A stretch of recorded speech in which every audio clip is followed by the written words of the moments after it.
What's going on, y'all? It's the Granddad Wooly, and you are here for another episode of the Dead End Gaming Podcast, episode 199. And it's a special one, y'all. First of all, usually Beezy does the intros, but he is not here. He is out, and I'm the captain now. And we got a special episode right here. We talking DEW Takeover number 5 in this bitch. And I got some people with me right here from our DEW community. I got Christian in the building. Say what up. What up, people? What up? I got the one and only Arterial Stover. Arterial! I can't do it like FIFO. And of course, last but not least, the Beans. 410. What up, Beans? What's going on? Ready for the night. Let's do this. Yeah, so we are gonna do a squared circle DEW talk tonight. It's been a minute. We ain't done this since episode 180. It's been 19 episodes since the last DEW takeover. So I'm excited about this. We've been wanting to do this for a minute. But before we do that, we gotta get into the gaming. We gotta still do our gaming thing. We still gotta pay the bills. You know what I'm saying? And usually things start off with games that we've played. And I know we all gamers in here. We all be rocking some games and whatnot. So I'm gonna give y'all the floor this time. So I'm gonna let y'all talk and tell me what games y'all been playing lately, and let me know what y'all been rocking with lately. So, Christian, you been playing any games lately? What you been rocking on the game side? Lately, I'm playing Armored Core 6 right now. I'm in about chapter 4.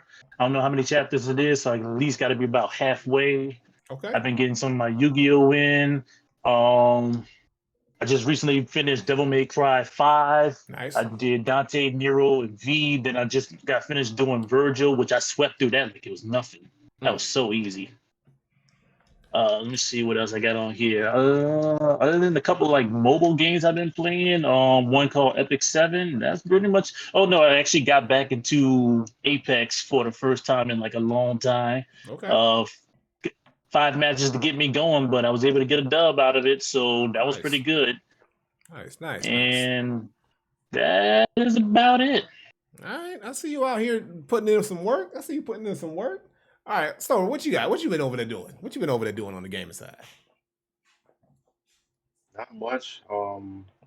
Playing some MLB 23 The Show. Okay. That's something I've been playing pretty heavily. I've been playing the Road to the Show mode a lot.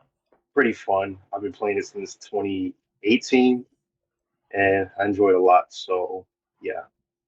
Yeah, I played the. I don't know which show it was, but I think I streamed it one time. I don't think it was 2018. I think it was like 2020 or something. It was one of the most recent ones. But I fuck with it. I went back to it for some reason, but yeah, MLB The Show is dope. I fuck with it. Yeah, it is. Show. Beans, what you got? What you been playing over there? I know you got some games going on. For the most part, I don't know what it is. Like maybe like the past 3 weeks, month or so, I've been really heavy into Call of Duty. Oh, okay. Which one? Which one? The latest one? Yeah, the latest one. Like I had it because somebody bought it for me around December, and I never played it. And I don't know what it is. I was just like, let me finally start getting into it. And it's like the perfect game where you get off work and just want to shoot some shit. So, right. Yeah. So yeah, it's been that, and I got the Starfield early access. So you big I time. played that for the weekend. Yeah. I mean, it was only if you got Game Pass, you spend $30, you get the season pass, and you got early access. So gotcha. Might as well just get it. Yeah. So I've been on that for the weekends, and it's been pretty dope so far. I like it so far. It's like a mix of Fallout and Mass Effect, which is like 2 of my favorite franchises. So yeah, I've been hearing for the most part. I've been hearing a lot of early good reviews about it, and I'm like I said, I think it comes out at the time of recording. It comes out tomorrow on the 7th. No, 2 days. 2 days. So it just dropped. No, or it's out. Yeah, it dropped at 8:00. Okay, so it's out now. So I'm gonna go. So after this, I'm gonna go and download it on my Game Pass. So I'm gonna try it because I wanted to try it out myself. So I'm gonna go and so probably on the next episode, if B's probably gonna try it too. We'll probably give our initial thoughts on it because I wanna try it out too. But no, that's what's up. As for me, I've been playing some Apex. Got a dub myself. Also went back to a little bit more Returnal. I played the Alan Wake remaster because Alan Wake 2 is about to drop. So I went back and played Alan Wake again, and I realized how good that game is, and now I cannot wait for Alan Wake 2. I'm about to appreciate it even more because Alan Wake is a great game. It's the same people that made Control, if you're not familiar. Oh, Remedy. What kind of game is it? Is it like a thriller? It's like so basically Alan Wake is like, it's like a thriller. So you're this author and you're like stuck in this like dark dream world, and you have to, and you're stuck in this dark dream world that's surrounded by darkness, and you have to use actual light to kind of like kill and get through and combat all these enemies and dark forces. You also shoot shit up too, but also it's episodic and set into chapters as well, and he narrates it himself. So it's kind of a cool. It's really a cool like spin. It's kind of like you're watching a TV series about this author who ends up in this like really supernatural like fucked up position, and it's just so many layers to the game. It's really dope though. So it's kind of like, I wouldn't say it's detective. It's more so like a psychological thriller, like kind of like that. But it's dope. And then but from what the first one is to what the new one's looking like, they've like 10x this joint. Like now, I feel like the next one is way more like horror, survival horror. This one had elements of it, but this one I think Alan Wake 2 is gonna be way more like survival horror based on top of just the narrative that they already painted with it, and it carries along the story very well. So if you haven't played, I won't spoil too much of it, but if you haven't played Alan Wake before, I suggest it highly because Alan Wake 2 comes out in October, and it's probably gonna be one of my favorite games of the year off top because I just love Alan, the first one, and I'm pretty sure they're gonna top it. But yeah, so that's pretty much what I've been playing, and I actually got that game on PlayStation Plus, but that might be one of the last ones because y'all, these motherfuckers is tripping. They is tripping. PlayStation Plus said we gonna go ahead and raise that price on you, player. They talking about a $20 increase, y'all. $20 for the same shit. Not one update. Not one update. They just said because we can. And now, mind you, they just came out with this tier. Now, back when PlayStation Plus was OG PlayStation Plus, you just had PlayStation Plus. Yeah, and then that was last year. Yeah, and then they came out with the tier system, which is the Essential, the Extra, and the Premium.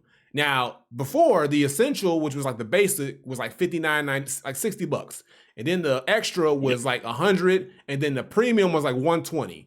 Now they bumped up $20 across the board. Actually, more than that on some of them. So it's $80. Actually, no, like 33% or something. It's 33%. Yeah, so it's 33% on everything. Yeah, so it's $80 now for the Essential. Crazy. $135 for the Extra, and $160 for the Premium. What? Who doing that? Who doing that? So I started seeing people on Twitter or X, whatever the fuck you want to call it. They was already posting their pictures or their screenshots of them canceling their subscriptions. Y'all canceling? Yeah. Y'all canceling? Once mine is up at the end of November, I'm done. I did it too. Yeah. I was like, I'm out. I'm not doing it. I'm not doing it. $60 is a lot already. Because I had to, I got rolled over into the premium based off of my because I had PlayStation. I think I had PlayStation Now. Yeah, if you had PlayStation Now, it rolls you straight into the premium. Right. So that's what I had, and then when that was up, and I was like, oh, I'm not paying $120 for premium, so I went and got the Essential because I was all right, $60 a year, I'll do it, and I was like, all right, I can live with that. But this shit, and they not adding nothing new, and on top of that, it's not like they Game Pass where they're giving us day one exclusives. They're not giving us any, like, the PS Plus monthly games aren't new games, and some of them aren't that great. Some of them, like some of them, okay, I'll play it. Like I said, Alan Wake Remastered came out, and I was like, all right, bet, even though I've already played that game. But most of them are just like, eh. So I don't see the justification for this shit. I don't. So I think, just like Christian said, and I did, I think, and a lot of other people, I think this is about to be a mass exodus. There's still going to be people who obviously have it. But I think there's going to be enough people to say we're not renewing for them to second guess this, because this is ridiculous. I don't know who thought in a boardroom this was a good idea, but they tripping. They tripping. And I love Sony, but y'all, they tripping. I've told people from so long, Sony is so anti-consumer. Like, they do it all the time. Like, even like everything they did, they tried to block Microsoft and all they deals, which was gonna be good for gamers. Like they're trying to raise prices and not even give you the same stuff. Like when I saw this, when I first looked at it, I was like, I saw the 160 and I was like, wasn't it 120 before? So when I looked at it, I was like, all right, maybe they announced like Spider-Man gonna be on their day one or something. Then Hell I looked no. and I'm like, nope. I was like, so what do they add? Nothing. Oh, Not a goddamn thing. Shit. I'm like, come on, PlayStation. At least say, hey, we doing this, but we gonna give y'all. If they were saying we're gonna give you, if you're like a, nah, it doesn't even matter if you essential. It don't matter. Like if like on renewal, if you keep your renewal, we'll give you day one access to all the upcoming 2024 or whatever titles or something like something. Give us something. Don't just price gouge us like this just because you think you can. Because we ain't going for it. Look, like in this economy, inflation going crazy, every dollar matters. And we like our games, but don't be trying to hold us. What you trying to? That's what they're trying to do. So we'll see what happens. Because like, I guarantee you, going into the end of the year, because a lot of people usually re-up or get their PS Plus accounts between the end of the year going into the spring. That's kind of like that window of time that I usually see with people. So we're going to see how many subscriptions actually fall off or don't get renewed, and if PlayStation decides to change their tune, because this don't make no goddamn sense to me. Ain't got no reason. They making money hand over fist with these PS5s. You know, they ain't hurting for money.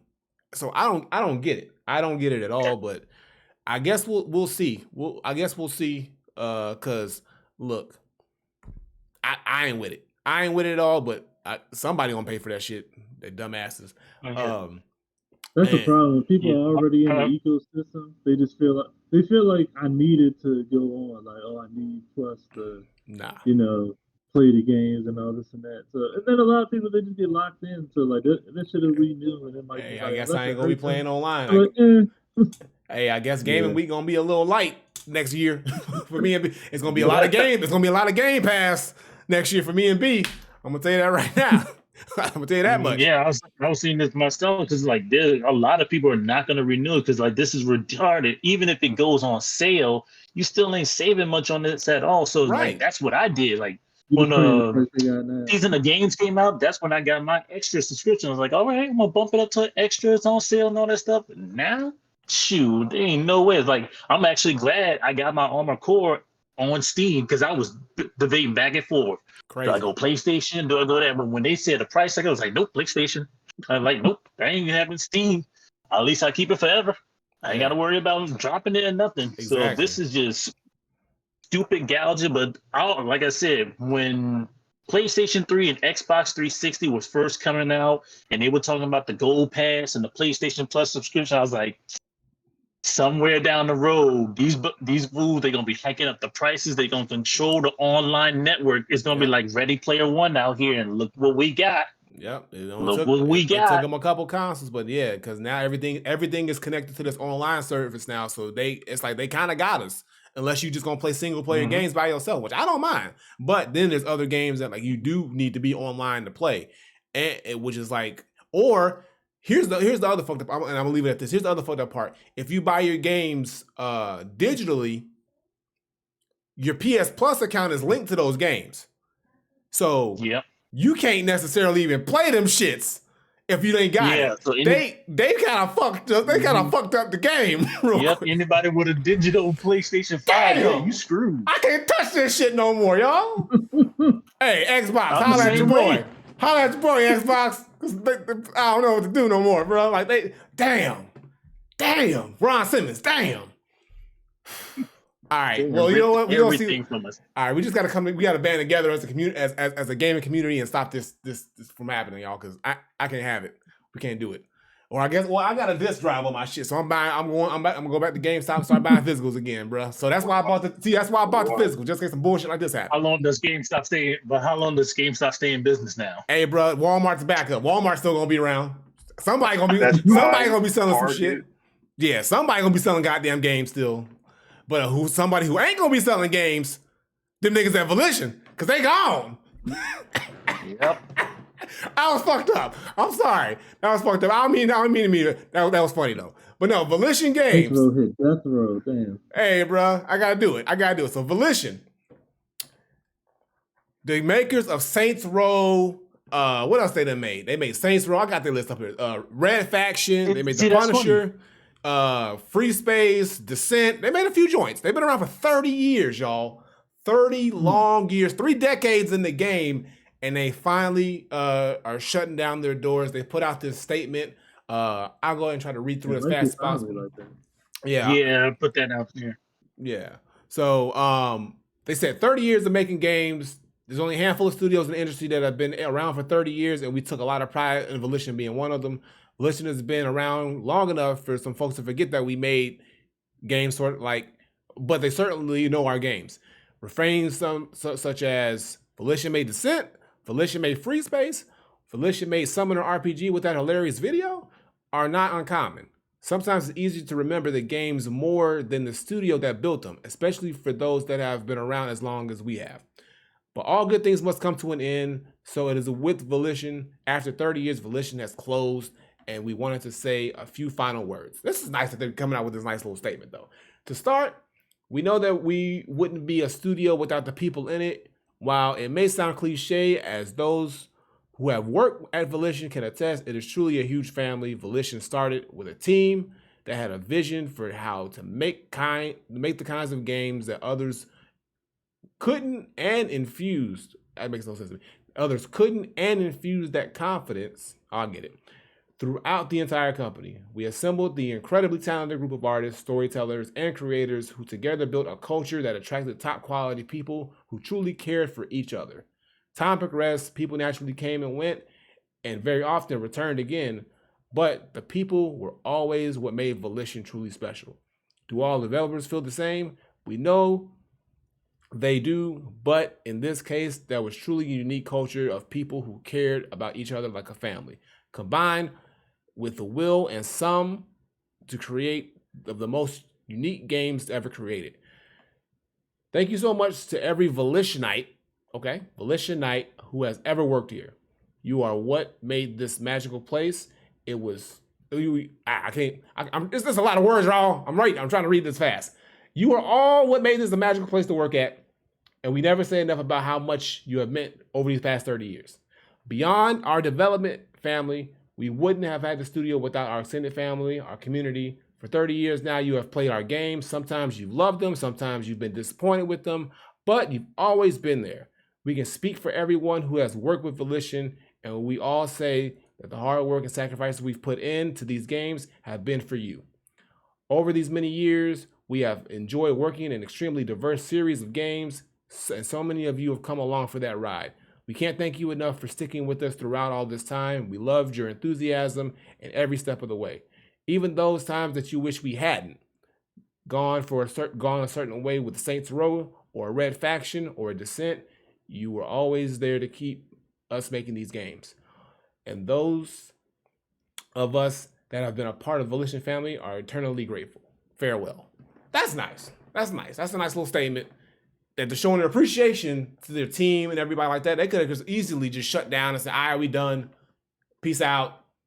Everybody got fired, and then whatever it is. But I'm not gonna pretend to say like I was like a big fan of Volition. I did enjoy a couple of Saints Row games. I did play like one Descent game and then one Red Faction game. But I mean, I respect their longevity. 30 years in the game is a long time. And for them to shut down, I didn't either. That's the thing. That's what they said. People kind of forget that you're around for that long. Yeah. Because they kind of tie the game. They kind of tie the game to more so than the developer of the game. So everybody knows Saints Row has been around for a long time, but nobody really thinks about the people who made Saints Row, because Volition really hasn't been out there like that, or hasn't put themselves as like, oh, we made this game or this game. But you know, it's sad to see, because that means we're not going to get any more Saints Rows. No more Red Factions. I know, like Tyler, she was a big Saints Row fan, so she's probably gonna be like, "Oh man, no more Saints Row." But you know that it happens over time. Like a lot of developers, you know, like I said, can't say that they've been around for 30 years. Some of them don't even last 5 years. So 30 years is very respectful, and I hope I wish the best to everybody who worked over there. Hope you find another another place to be able to continue to create and do what you got to do. And yeah, anybody got any thoughts on Volition shutting down or?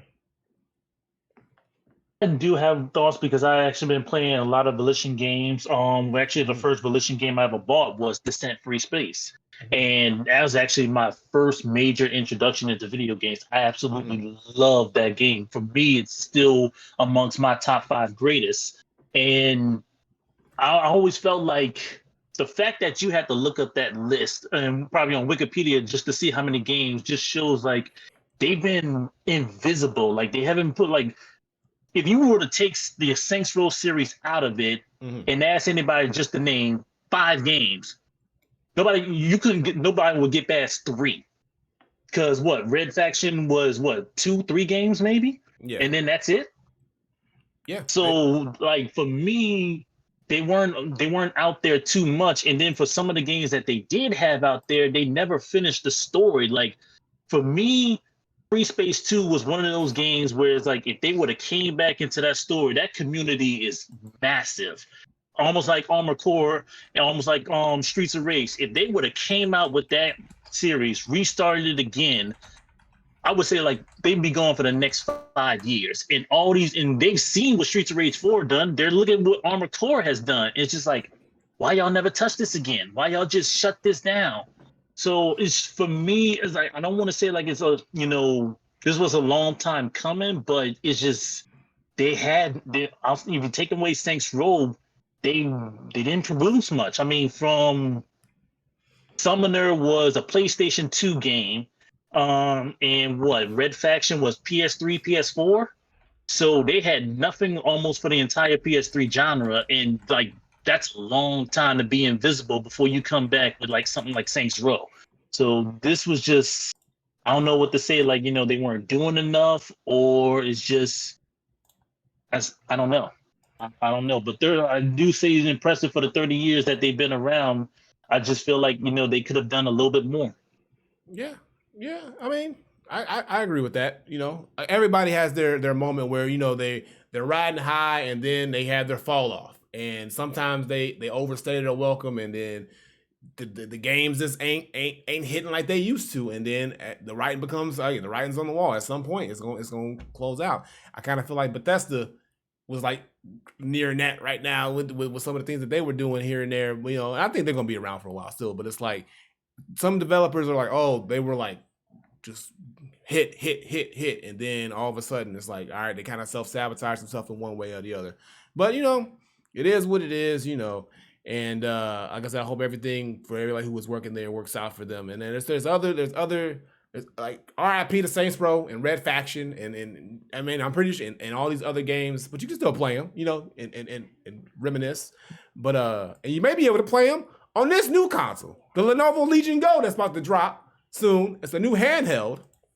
Looks very interesting. The handheld market is ramping up, y'all. Like, I mean, we got, of course we had the Switch and we have the Steam Deck, and then more recently the Asus not Asus, is it the ROG? The ROG also came out, and now Lenovo is coming out with its own handheld, which is sort of like a combination of, like, I would say the Steam Deck and the Switch, because it's got like a lot, but also it's a combination of all the handhelds, honestly, because it's got a lot of the same specs as the ROG Ally, but it's also got the removable, detachable controllers like the Switch, but it also gives you that nice bulky, premium looking look of a Steam Deck. So I'm intrigued. And it shows that you can play Game Pass on it, PC games, whatever you like. So it's got a lot of good capacity. It's got a nice little memory system in there. So I'm interested to see, like, if this is gonna be the new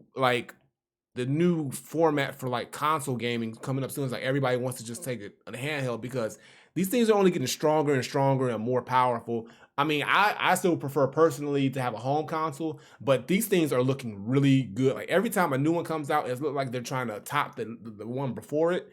And they still do have probably their issues, like their overheating issues, because it's a lot of power being put into these little things. So you got to kind of make sure that, you have to worry about those things. But this has like fast charging. You can use like VR headsets with the Legion glasses, the AR, not VR, AR headsets with the Legion glasses. So it's a lot of cool peripherals that's included with this. It's got the kickstand too, so you can be able to hold it up too, because that's not something that the Steam Deck has. But I just think it's a really cool looking system. I'm intrigued.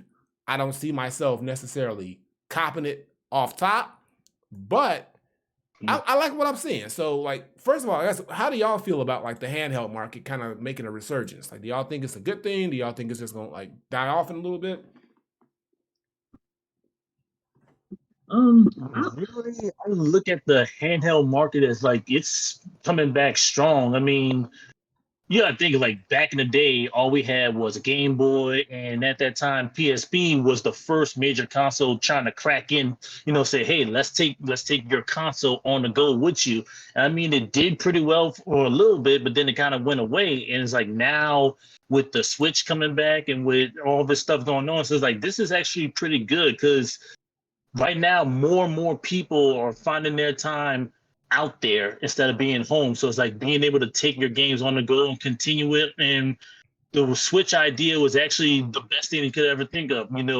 Start your game from your home, take it with you to wherever it is that you're going, continue going, almost like bringing back that old school feel where it was like, hey, if you stepped away from the game, then it's like, oh shoot, well, damn, I got to get back home, got to hope that don't overheat, the power don't go out. So it's almost bringing back a little bit of that old school feel back to it. So with this resurgence, I mean, it's actually pretty good. The prices are pretty hefty though, but I mean, for what you're getting, I mean, yeah, it says so. I'm looking at another thing that says it's starting at $700. It's the starting price, but it can go up to like I think the even said like $900, based on I guess how you got it spec'd out or the level you get it. But even still, it's like you get a lot. I mean, it's powered by Windows 11. It's got a crazy AMD Extreme processor in there.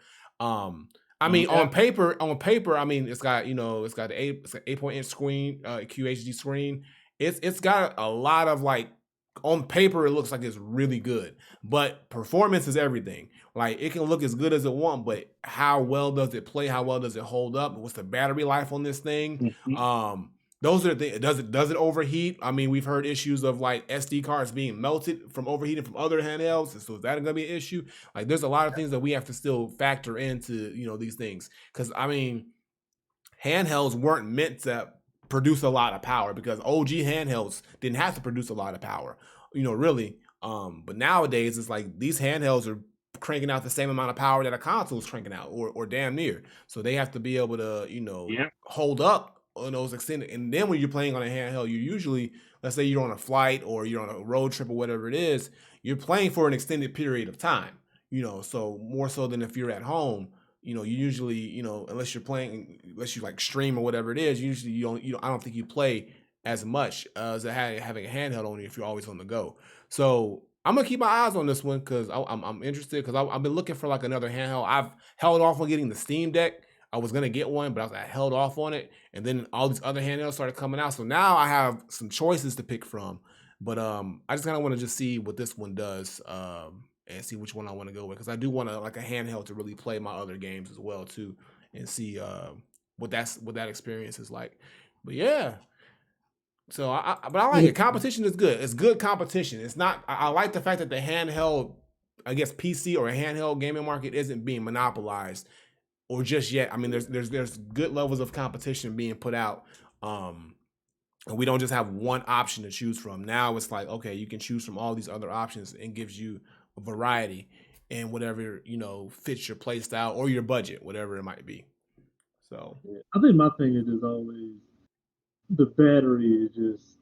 I think I just think like you're traveling like, and a lot of things like, of course it depends on the power of what you're trying to play. You might get like 2 hours at most, and I mean, if this one has a fast charger, I mean that's like a good thing. So okay, but at least it's not too bad.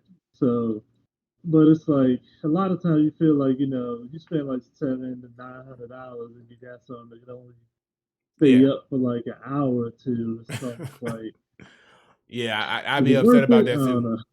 Yeah, I mean, we'll have to see though. We'll have to see. Hopefully, like I said, battery life is the number one thing with these things because you're handheld. So hopefully they've gotten that covered and taken care of to the point where you getting a good amount of battery life out of a session, and it's not just draining on you, after an hour or two. So we'll see how that goes. But yeah, that's interesting. I'm gonna definitely keep my eye on that. But yeah, y'all, that's gonna do it. And maybe, go ahead. What you got before we go? I say, yeah, maybe another thing with battery power is if there's an option to turn down the performance, turn down the graphics to hopefully save battery power as well, because that's also another big thing too. Because if you are playing high performance all the way through, I think it's just gonna be more than just a battery problem. You're gonna have basically $800 of a paperweight. Oh yeah, so that would be an option to think about programming that in. Maybe down. An option to go down on the quality to be able to preserve that life on there. Yeah. Or maybe they can have an attachment. I don't know if they do attachment to plug it up to like another device, like a TV or a screen, and sort of like use that performance from that device, and then kind of like mitigate or like not put all that strain or I don't know how they would do it, but some way so it wouldn't put that much pressure on the actual physical system itself. So but look, that's what they get paid the big bucks to do, to figure all that shit out. So we'll see if hopefully they figure that shit out and we don't get a disaster. Or a cooling system. Yeah, a cooling or something. They got to figure. There's something in there they can put in that shit. They could put something in there to make sure, because they have to stress test it. They have to real world test it and then make updates, just like any other piece of technology. Usually, it's never perfect as they think it is when it goes out to the consumer world. But yeah, y'all, that's gonna do it for the gaming news. Some good topics, some good things to talk about. We hit a couple things on here, but now we're going to hit a quick little ad break, and we're going to get into what we all really came here for. You know what it is, the takeover of all takeovers. It's Takeover 5, y'all. Takeover 5 is about to happen, y'all. Oh, wait. So, what? No one gotta go? Oh, I got one. We're going to do that. Yeah, that's going to be for it's wrestling related. Okay. We say that for the DEW. You know what I'm saying? Okay. I got you. I'm ready. I've been ready. All right, y'all. So we're going to take this 60-second ad break. And when we come back, it's one time for the one time. DEW in the building. Yes, sir. Yeah, I got a really good one gotta go for the 200 episode. Y'all, I'm going to make y'all like mad with me. Nah. Don't do us like that on number 200. I got one really evil for y'all. Don't do us like that for 200. You trying to end the show? Right? You trying to cancel the show after 200? Like, come on now. We trying to make it to 3 after that. Friendships on the 200. Right? Nah, I can't wait. I'm excited for episode 200, y'all. We got a lot of stuff planned coming up for episode 200. It's gonna be y'all really gonna dig what we got cooked up for it. So me and B and everybody at that end, we've been working on this for a minute. So yeah, stay tuned. 2 weeks. It's 2 weeks. Stay tuned. Y'all gonna really dig it. So I'm excited. Y'all gonna be in studio, or you not sure? We gonna look. Y'all just gotta watch and see what we got going on. Y'all watch and see what we got going on. I hope we can be in studio, because look, I ain't gonna with y'all. I'm tired of being in the house, y'all. I'm tired of doing this remote thing, bro. We've been doing this for too long. Like we got to bring it back to the OG roots. I don't know how that's going. You haven't been in the studio since what, pre-COVID? So I'm crossing my fingers that we can get to that point soon. Because look, it's mad overdue for that. But we got something dope. We got something dope planned though for 200 though. So y'all gonna fuck with it. Damn, this body's kicking my butt. Jeez. Some freaking steroids created thing. All right. And we are back, y'all. And you know what time it is. One time for the one time. Let's get it. DEW. DEW. All right. Look, we never gonna get it right when we get it right. All right, y'all. The DEW Takeover 5 is official, y'all. Shout out to Booker T 5 times. Or Big E's old gimmick. You know, the 5 count. If you remember OG Big E gimmick. Oh yeah. Okay, y'all. We gotta start off with the hottest top story in wrestling. This man got fired. CM Punk is no longer in AEW. Tony Khan finally fired that man. His career has went to sleep. This Let's just break this shit down, y'all. Let's break this whole timeline down real quick. This man left WWE, was gone, went to the UFC, failed, was gone for a minute, did a little backstage show on Fox, left that shit. Then AEW comes around, all the speculation that CM Punk gonna come to AEW. Finally, the man shows up in AEW. Fanfare. Everybody's excited. Everybody's like, oh my God, I can't believe Punk's back. It's all the dream matches we in his hometown. In his hometown. In Chicago. One of the greatest returns probably ever. People was crying they was crying in the goddamn crowd. It was that emotional for people. Yeah. This man, less than a year, has some matches, gets injured. As he gets the title, he gets the world title, gets injured. Between all that, gets into a big scuffle with the Elite. We all know about the big Elite scuffle. You know, niggas getting bit, dogs getting thrown, the Young Bucks getting punched, chairs being thrown. It was wild. Yep. Gets suspended. He gets suspended for a prolonged period of time. We don't hear nothing from him. Some people are like, oh, is he going to get fired? What's going to happen? Tony Khan makes a whole new show for this nigga. He says, I'm going to create a show on Saturday just for you called Collision. Brings the man back in Chicago again. Brings the man back, puts him in another feud, gives him the old title and says he's the real champion with an X on it, makes this whole thing, puts him in a couple feuds. He feuds with Samoa Joe. We're trying to build him up again. He gave himself the title. Right? And then he ends up going to the biggest show that AEW has put on, Wembley Stadium, all out. Goes there, does the match with Samoa Joe, and what does he do after this shit? This man. This is before. Okay. This is before the match. This is before the match, actually. Yeah, you're right. But what at this show? Yeah, what does he do? What does he do at this show? Instead of making this show about the company and how much of an accomplishment this is, this man gets into a scuffle with Jungle Boy Jack Perry. And then it escalates to the point where he starts to lunge and threaten the boss himself, Tony Khan. Big no-no, bro. Yeah. And he says, I hate this place. Just all this shit. And I'm like, bro, what is your problem, man? What you have the world is the wrestling world was your oyster, bro. So everybody wanted CM Punk. He could have did whatever. He had the money. He had the status. He pretty much was booking himself. He pretty much had free. He had the sweetest probably deal of any person that can have a wrestling contract or a company. And he still found a way to sabotage himself. I think at this point, there's no doubt about it. You've seen it in WWE. You've seen it here. You've seen it in the UFC. This man does not know how to not self-sabotage his shit. And not fuck his shit up. So he's going cancer in 3 different organizations. It's him. At this point, it's him. Yeah. Everybody's been saying it. Everybody's been like, maybe it ain't him. It's him. It is him. And I swear, if he even, first of all, if the WWE even thinks about trying to bring this man back, Nah. And I know Seth not having it. Nah, here's the thing. It's not up to the McMahons no more. You know that, right? Because you know this new deal, Endeavor owns the shit now. And Ariel, or whoever his name is, he got 51%.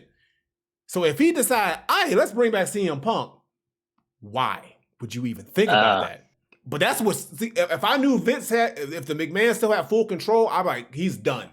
But now I'm worried that what they're going to try to do is bring him into WWE to shit on AEW, cause more chaos, maybe get a WrestleMania or Royal Rumble appearance out of him, and then toss him away too.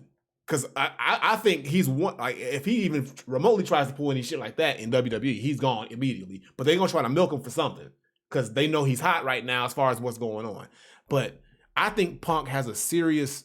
I think somebody said it before. I think Kevin Nash was saying, but he has mental issues. I think something's mentally going on with Punk right now. He needs to smoke some weed. I don't know what he's straight. That straight ass lifestyle probably ain't working out for him, bro.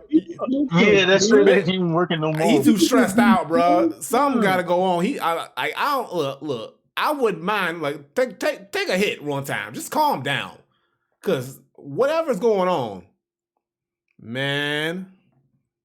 Like, how do you do this? This man has the closest to a Brock Lesnar career that you could ever have. Like, you broke in as one of the hottest stars. You became a champ quick. You practically could go anywhere you want. Everybody was booking you no matter what. And it's like, dude, come on. Like, how you just throw this away, biting people, threatening people. It's like, come on, bro. Like the moment he got into that company, he was already like, people already felt a way about him being there, but instead of him trying to be like, okay, I'm here to start on a clean slate. I want to help build up new talent. I want to help build this company and make it as great as I know it can be with my name value. He does the opposite and causes more and more, confusion and dissension and a whole bunch of other stuff. And now everybody like he's fighting everybody. Like he got into it with Hangman Page, the whole elite, Jungle Boy Jack Perry, the boss himself, Tony Khan, just talking recklessly, burying people in press conferences, all this stuff. And Tony Khan let this shit go on for way too long. We said it before. He should have got fired from the last situation, because like we know it once because he got away with that. He got away with that. We was like, after he got suspended, we was like, he shouldn't even come back, and they let him back. And I was like, that's when he felt like he knew he could get away with murder. I felt like when Tony let him back and gave him his own show, the Collision show, I felt like Punk felt like he could get away with murder at that point. He could just do whatever.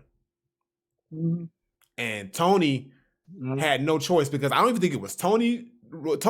Ultimately, it is Tony's decision, but I also think it was the network partners, Warner Brothers Discovery, all the people who, all the execs came together and they're like, no, he had to go. Yeah. They all said to go, and then finally Tony said, like, yeah, my life was threatened. Yeah, I had to fire him. It's like, nah, bro. The minute that dude was biting people, you should have fired him. Yeah. That was it. Right. Like, come on. His friend's the one that did the biting. The thing is, they fired him. But when they brought CM Punk back, now I think that was also the exact thing, because they wanted him, Warner, they wanted him on the Collision show. But then they brought the same dude back, the Ace Steel guy back. So I don't know. I'm guessing he ain't going to work there no more. I don't know. But the only thing I've said about it, CM Punk is the biggest hypocrite in pro wrestling. Oh, yeah. For sure. Like, if you look at everything, because even the reason he got mad at Jack Perry, he got mad because, so the whole situation started, Jack Perry wanted to do a spot with Real Glass. So apparently he got it cleared through management, but then CM Punk through his power, I would say, no, you're not going to do it, even though he got it cleared.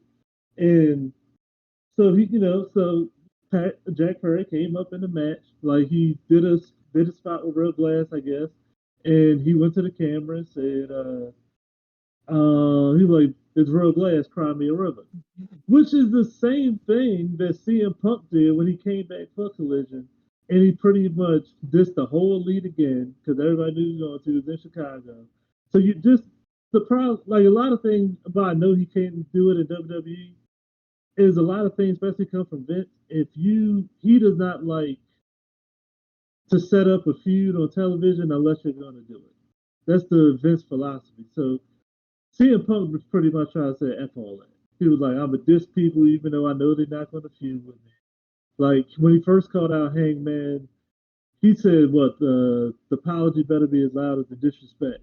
But then when you came to North Carolina and you dissed him in front of his crowd, and everybody said that joke was kind of in bad taste because we know y'all don't like each other, he texted him an apology. But it's not supposed to be as loud as the disrespect. And then he made himself champion, which is exactly what Triple H did back in the day. And Triple H called this out from day one so long ago.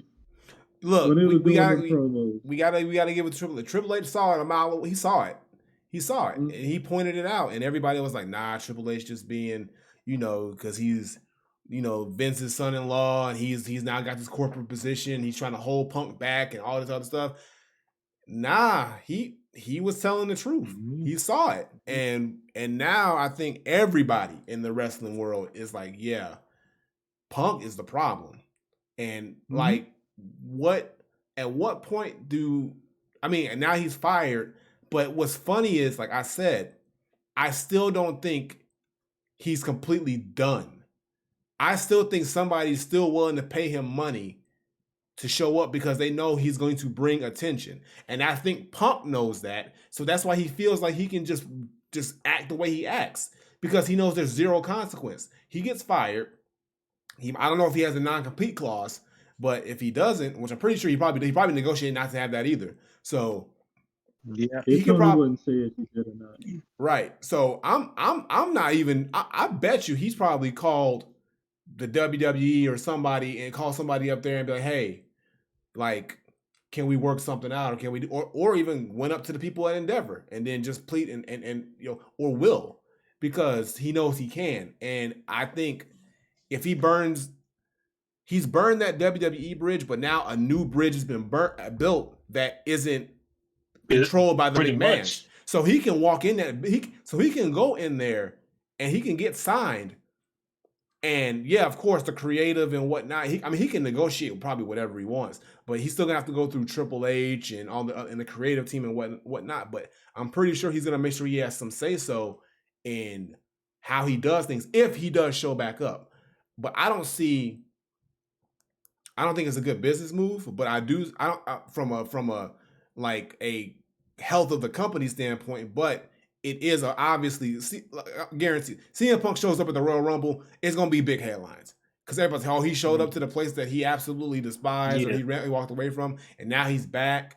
And then they're gonna be like, oh, what if we get CM Punk versus Roman Reigns and Cody Rhodes, and they're gonna be doing all these dream matches and shit. And they said this. Yeah, they're gonna be throwing all that in. They're gonna throw it all in there, like they tried to. They said the same thing. Like, we didn't get half the dream matches we were supposed to get in AEW.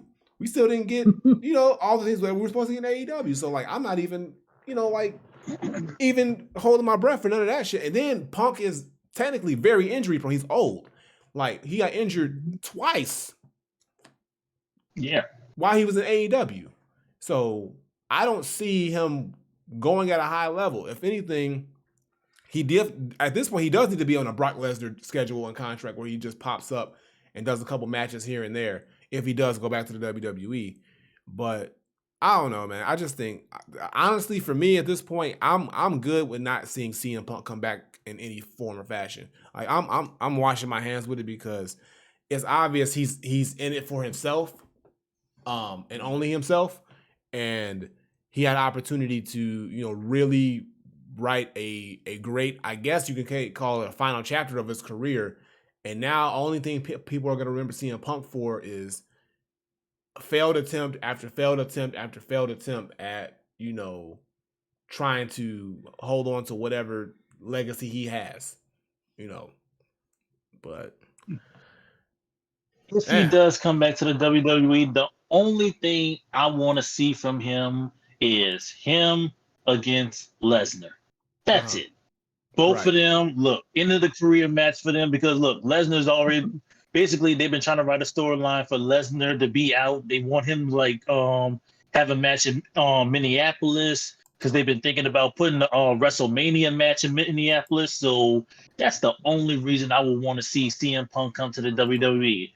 Him with a feud with Lesnar as the basically one, before Lesnar, Punk was the first person to almost beat Taker at Mania. Yeah. And he did a damn good job at that. So as the two guys who basically, one who came the closest and the one who did it, that's it. Come to there for that and just be done with it. I don't want to see you nowhere near a championship match. Nope. Nowhere near anybody else. Just him, Lesnar, done. Yeah. But he's even if you do that, he's gonna try to politic himself into it, though. We're gonna see. We also got Radio Raheem in the building. What up, Raheem? Raheem in the building. I just feel like, even with Punk and Lesnar, though, like, you're not gonna outdo the match they had at SummerSlam. Yeah. I think it was like 2013, 14, something like that. Like, you're not gonna outdo that match. So, like, what would be the point? Like, we've seen it before, and it's not gonna be better than what we got. So, Yeah. It's nobody Retirement I match. really That's want pretty to much see him it. against. Like I literally can't think of nobody in WWE like I need to see this match with CM Punk. I just can't think of nobody. Oh. I feel like the people that maybe I would like to see, I know don't like him. Like AJ Styles and Seth Rollins, they don't like him. So Exactly. Like there's not many people who are gonna be like, I'm excited that CM Punk is back in the WWE, and they're not gonna want to do a program or a feud with them. Like honestly, like if you think about all the people that he's probably rubbed the wrong way on the way out, like they're gonna still harbor those same feelings. And then if they know that he came from a place where he essentially was just as bad or if not worse, He and did. he's gonna bring that same attitude. They say, don't bring that bullshit over here, because yeah, they ain't gonna go for it. They're not because they already know what type of time he was on in AEW. And like I said, even though they're in different companies, a lot of these people in AEW and WWE talent wise are friends. So they're like the Young Bucks and Kevin Owens are close friends, and a lot of these because like a lot of them came from the Indies, so they're gonna be like, hey, watch, like they're gonna be the same. They're gonna give them firsthand knowledge of like what he was on backstage, and then what to prepare for. On top of just people knowing from his prior time in WWE how he was. So yeah, I mean, I think Punk should just go ahead and just bow out, do something else. I mean, he could do a lot of other stuff. He's already done a lot of other stuff. He's already doing a lot of other stuff. Like, but I stay out of the wrestling ring. Stay out of wrestling, like the locker. Stay out of just the wrestling in general. If you want to have one final run, at least be on your best behavior. 6-month run, like have him come back. Have him come back. I think Survivor Series in Chicago, right? So if he wants to come back for Survivor Series, if they do that, and then have him run from Survivor Series all the way up until WrestleMania for a retiring match, and then call it a day. But he's got to be on his best behavior. Anything he does that goes against that, he's out of here. Yeah, he got to have his contract. One mess up, you out. Yeah, he's one and done. One and done.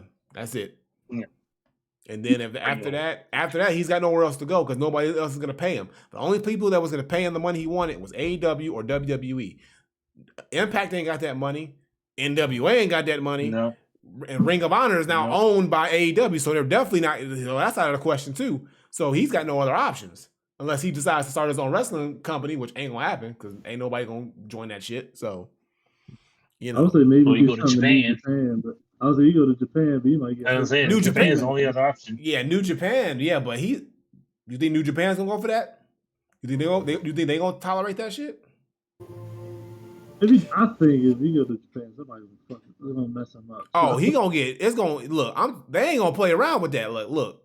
He go back. Yeah, he go to Japan and try that nonsense. They gonna fuck him up. They ain't gonna play around with that. And he ain't got so. Raheem out here struggling, y'all. Raheem you there? Guys, can you hear me? Yeah, I can hear you. Yeah, we can hear you. Oh my god! All right, guys, I love all of y'all. Y'all are the homies, right? Y'all are being irresponsible as fuck right now. What you talking about? What you mean? Because y'all are sitting here talking about like it is all CM Punk. Now, let me say this much: it is not Punk fucked up. Let me just say that right now. I agree with y'all, 50%. But what y'all do not know right now, or are you either know or are not addressing, and that's why it's irresponsible. Y'all gotta remember that AEW is full of young fucks who think they know shit, right? Punk addressed that in the media scrum. People are forgetting that point. He said that there are a bunch of EVPs who just want to fucking play with their friends and blah blah blah, right? He was talking about the Young Bucks. He was talking about Kenny Omega. He was talking about all these young fucks. Guys, why do we think William Regal left?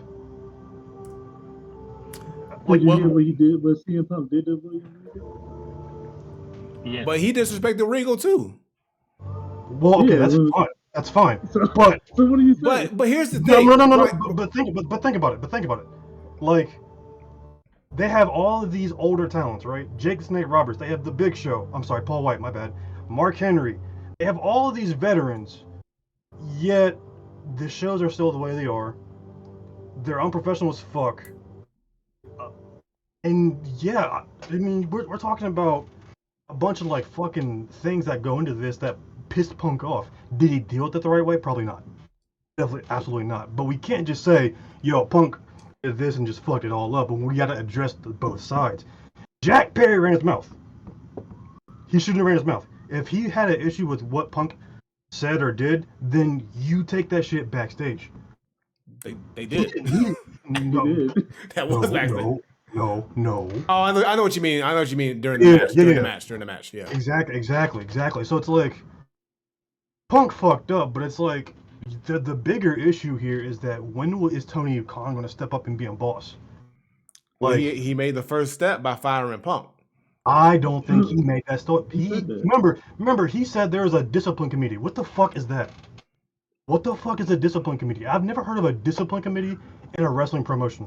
I mean, I don't know what that is either. I see it like this, Ryan. I get what you're saying. So the onus isn't all on Punk at the same time, but Punk as a veteran and as somebody who, so if this company is full of young talent, AEW is a young company. All the EVPs are young, are wrestlers who got put into executive roles. Yeah. So they're not seasoned executives. They're gonna make those young dumb mistakes. But Punk, coming from a machine like WWE and not only coming from the Indies, but also coming from that and being the top star in WWE, he should know, okay, they're not operating the way they can, but I have knowledge, or get with the Mark Henrys, get with the Big Shows, the people who you know from WWE, and get together and be like, hey, us together need to address these issues that y'all are having. We want y'all to be the best, not only in-ring talent, but also backstage EVPs or executives as well to make this thing grow.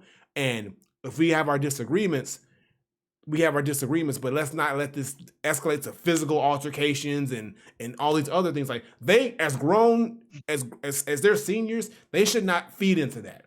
Even if, like, think about it. If you get into an altercation with somebody who's younger than you and they're being stupid, but you're old enough to know it's better to just walk away or handle the situation in a more mature fashion instead of just, feeding into that, then that's how you're supposed to operate. Because if that's the case, then all the other higher up talents begin to fight. Punk's the only one that was feeding into that and retaliating to the point where, it's always, the situation.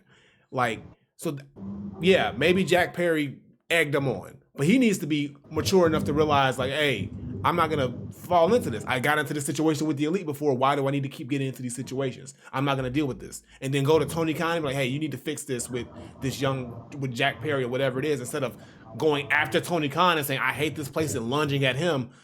That doesn't help the situation. So I have a question. What would Punk's alternative be then? Well, Punk's alternative would have been to, I'm leaving. I'm walking away from the situation. Like, besides that, so like, say that these things are happening, right? Punk is obviously frustrated, much like any other normal person would be. Who do you go talk to? Well, then if that's the case, then Punk has to make the decision. Like, hey, I'm talk to Tony. Like, hey, nope. If him and Tony can't, Tony's not a boss. Well, if Tony's not, he's not a boss, but he is the boss. And if Tony can't do what he's supposed to do, then Punk should have just said, I'm not coming back. Punk should have just never came back. He says, I'm not coming back until that locker room is in order. Or Punk should have said, I'm not coming back until these things are addressed or taken care of that will ensure that I won't end up in another situation. But look what you're doing. You're turning Tony Khan's lack of being a boss on back to Punk. When in reality, Tony should have been a boss from jump. Tony Khan likes to book these fantasy matches like he's fucking in his basement and be pals with the wrestlers. You can't fucking do that. Like, there have been, Eric Bischoff speaks on this a lot in his podcast, where he's talking about he tried to be buddies with his pals back in the WCW days. It didn't work out. Mm-hmm. Like I said in the chat earlier, I saw this on the chat earlier. I couldn't be Vince.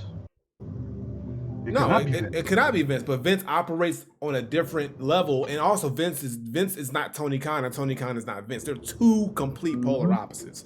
But see, you're bailing out Tony Khan again. No, I'm not. I already said before. I've already said before. Tony Khan should have fired Punk off jump. I said Tony Khan needs to be a boss. I think he should have fired, but I also think he should have But when he suspended everybody, when he suspended the Elite, when he suspended Punk, I think he should have put a hard policy in place that there's a no nonsense policy period for anybody.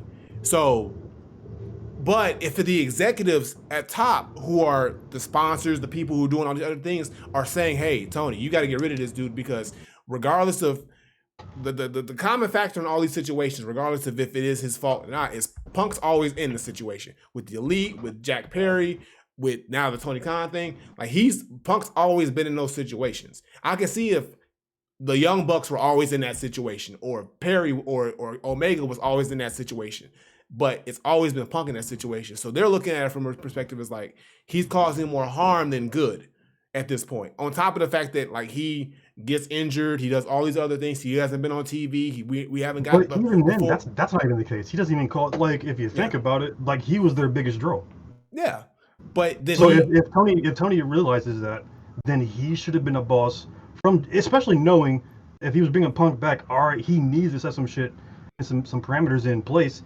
That way, shit doesn't go down. He knows that the Young Bucks don't get along with him, but he's too buddy with the Young Bucks and Kenny Omega to fucking, like, you know what I mean? Like, it's just like there's too much like equal responsibility going on where we're just like Punk this, and Punk this. Yeah. Like, let's address the actual shit. You said what?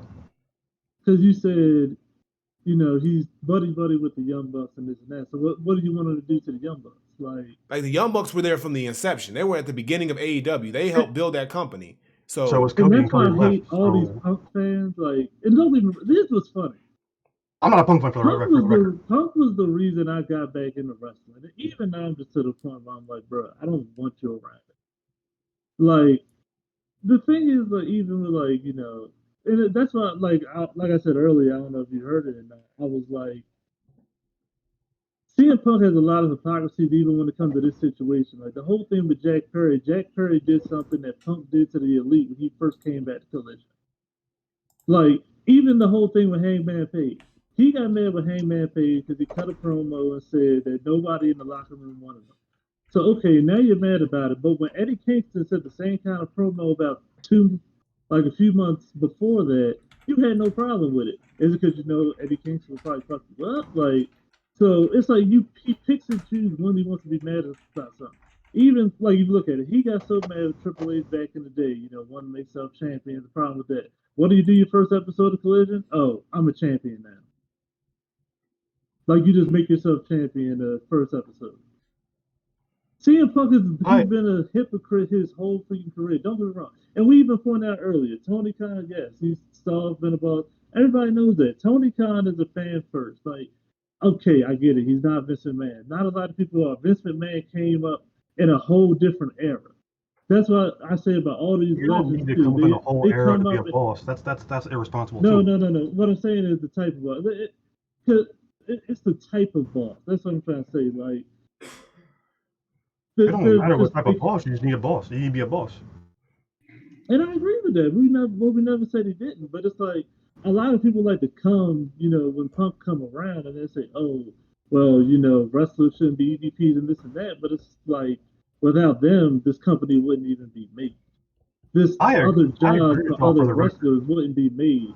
So all these people, you know, saying, like, you know, when CM Punk went to Chicago, the first episode of Collision had people saying, fuck the Elite. But it's like, without them, good nigga Punk wouldn't even be back.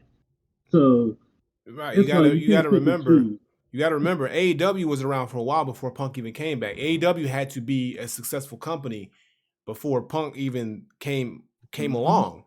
So, but that's irrelevant to what we're talking about. I agree with everything about y'all said about Punk, right? Like he fucked up. He definitely fucked up. I just think there is way too much responsibility across the board to be like focusing on what Punk did and Punk didn't. Like people in the chat keep bailing him out too, and I'm like, all right, look, I get it. He did fuck up, but it's like there have been so many reported issues that I've seen play out in the fucking shows, right? Like there is way too much shit in that locker room. Fuck, I mean the shit with the women's locker room where it's the one lady was like, I can't remember her name right now, but she was like, yo, they were this and this and this, and then all of a sudden like the women were like, nah, we're unified and blah blah blah, and blah, blah. I'm like, okay. So guys. Yeah, so I'm not gonna lie and say that the AEW locker room in general is in a horrible condition right now on all levels. Like we've all heard stories about how bad the backstage in the locker room is, and that does need to be fixed and addressed for sure. Mm-hmm. But like I said, no, in any situation, like I'm not saying that Jack Perry was in the right. He was also wrong too. Everybody in the situation was wrong. But Was he suspended, by the way? yeah, I think he was. I don't know if he was. I think he was suspended probably. He did Okay. get some kind of. Yeah, He did get something did happen to him. He did Yeah, get some kind of. he's suspended indefinitely. Yeah. So, but what I'm saying is like with the whole Punk situation is like when what you're doing is overshadowing and causing more disruption than what the main core of like of what the company needs to be doing. And every time you come back around, like he hasn't been back for that long. That's what I'm saying. Is like he just got back. He just got back, and he's already causing another or in the middle of another problem or another issue. You know what I'm saying? And whether it's because the backstage don't like him, or he doesn't like somebody backstage, or whatever, that's whatever. But if he's making the point to continue to keep coming back to this locker room, like as a senior and as a higher up, or as just somebody who's been around the block, especially with this young talent, he's got to be able to know to be able to diffuse these situations or talk with upper management and say like, hey, I'm not going to be involved with this stuff, and you, Tony, need to be a better boss to these other people before I can come around and do my job, rather than saying and lashing out to everybody and saying, I hate you, I hate this place, and now lashing out at the boss. Like, if he didn't lash out at Tony Khan, I think he wouldn't have got fired. I think if it would have just been a Jack Perry and him thing, he would have got suspended again. We would have been like, oh, here go Punk again. But the fact that he now directed that anger and that frustration towards Tony Khan to the point where he started to, threaten him, that's where I think he messed up. And where he... How do we know those conversations didn't happen? I mean, something happened. It would depend on what his contract said. Yeah. Like, coming back. Because it could have been something where, like, if you get into, any type of scuffle like that again, you go on immediately. It could have been something like that, but we don't know that. So. That's giving AEW too much credit that they put that much structure in their contracts. Yeah. I mean... No, it could legit just be a legal thing. Yeah. Because, like, there was, like, legalities of, like the Young Bucks and all couldn't even talk to Punk. So... there's a lot of things like legalities and all that could have went into that. So that could also be part of it. Yeah. I mean, we can all speculate on what the contracts were or what the deal was back. We don't know, and we're probably never gonna know. Like, all we know though is that whatever happened led to the executives, the higher ups, everybody saying this dude has to go at this point. They're saying he's gotta go. And Tony Khan, whether he wanted to make that decision on his own or not, had to make that decision and had to fire CM Punk. And we will see now, with Punk gone and fired, we'll see if between now, let's say now and a year's time, if we have any more situations backstage like to the level of this, or with other talent or anything backstage to the level of that it is with the Punk scenarios, then we'll know that it's a bigger issue backstage than just CM Punk. Or if it was because of just CM Punk that, we kept getting these major altercations and scuffles and all these newsworthy, situations backstage. Because I don't know. I just think... I don't even know. It'll be an interesting 3 months. That's for sure. Yeah, because, we'll see. Again, this shit, like, again, I need to know how this younger, like, talent is going to... like move, because again, they were moving like this before Punk came back. There were already reports of them, like Hangman Page said at a Comic-Con or some shit, I don't listen to nobody, I do the fuck I want, blah blah blah. I can't remember what the actual context was, but I'm pretty sure it was about like... It wasn't like that. I know the quote you're saying. It was just like, he's just a laid back guy, and like I don't know, I don't like the thing of like, oh, everybody has to listen to people, this and that. At the end of the day, these people got somewhere. Like, with whatever help they took, whatever they got, they're now on a national stage, So, whatever they've done, it got them somewhere. So, if it's working for them, let it happen. If it don't, okay, that's for them to worry about. But it's like, you shouldn't just feel like, oh, these people have to listen to what I say. Oh, because of the legends and that. That's how it is everywhere. I go to a job, it's like, there's somebody been there 15, 16 years. Like, if you talk to me a certain way, or like try to show me something, I know it don't make sense. I'm gonna do what works best for me. So, well, but I'm not even saying that they have to listen to him, but it's like, they produce okay shows. I mean, AEW is an indie boy's wet dream. I get that, right? Um, but I feel like if they want to grow to like a wider audience, like some shit's gonna have to change. Um, with like the performances, like, fam, nobody wants to see fucking John Moxley bleed every fucking week. I don't even know how that man's still alive, but that man be bleeding in his sleep sometimes. I swear. I mean, whatever. you say that, but it works for me. Like Yeah, people can does always it? say nobody wants to see it, but it a still lot of works. Yeah. people go to. And I think Yeah, that's the so it's thing. like Like, Ratings hey, would say you got different. sometimes you got to keep your mind state out of like what other people think. It's like, It's okay, not even yeah, my mindset. It's just I see this shit everywhere. The ratings speak for it when his matches fucking go. Like the ratings like kind of tank when he comes on. 'Cause it's like, oh, he's gonna fucking bleed. Like I could care less either or, but it's just like I don't know. But yeah, it sucks for Punk. I hope he does well, something. I don't know, but I don't think we'll see him wrestle though. I ain't gonna, I'm I, not betting on it. He's too old. He's problematic. Nobody wants him.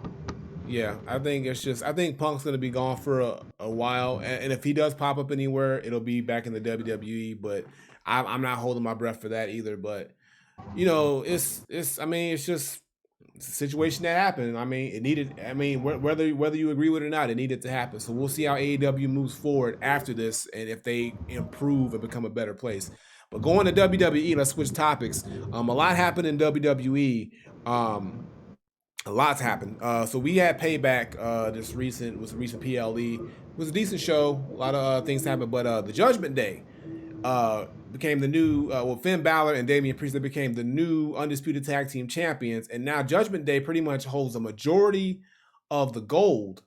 They have the tag team titles, they have the women's title, Dom has the North American title, and they're really painting them as the dominant faction right now in WWE. And Priest has Money in the Bank contract as well. So how are y'all feeling about this big push? We talked about the Judgment Day needing a big push a while ago, and now they're finally getting it. Do you like where they're going with the Judgment Day? Do you think that, and how long do you think this is going to last? I'm here for it. I am too. yeah, It not last too long. Like, what's too long to you, Stover? Like, what's too long? Like,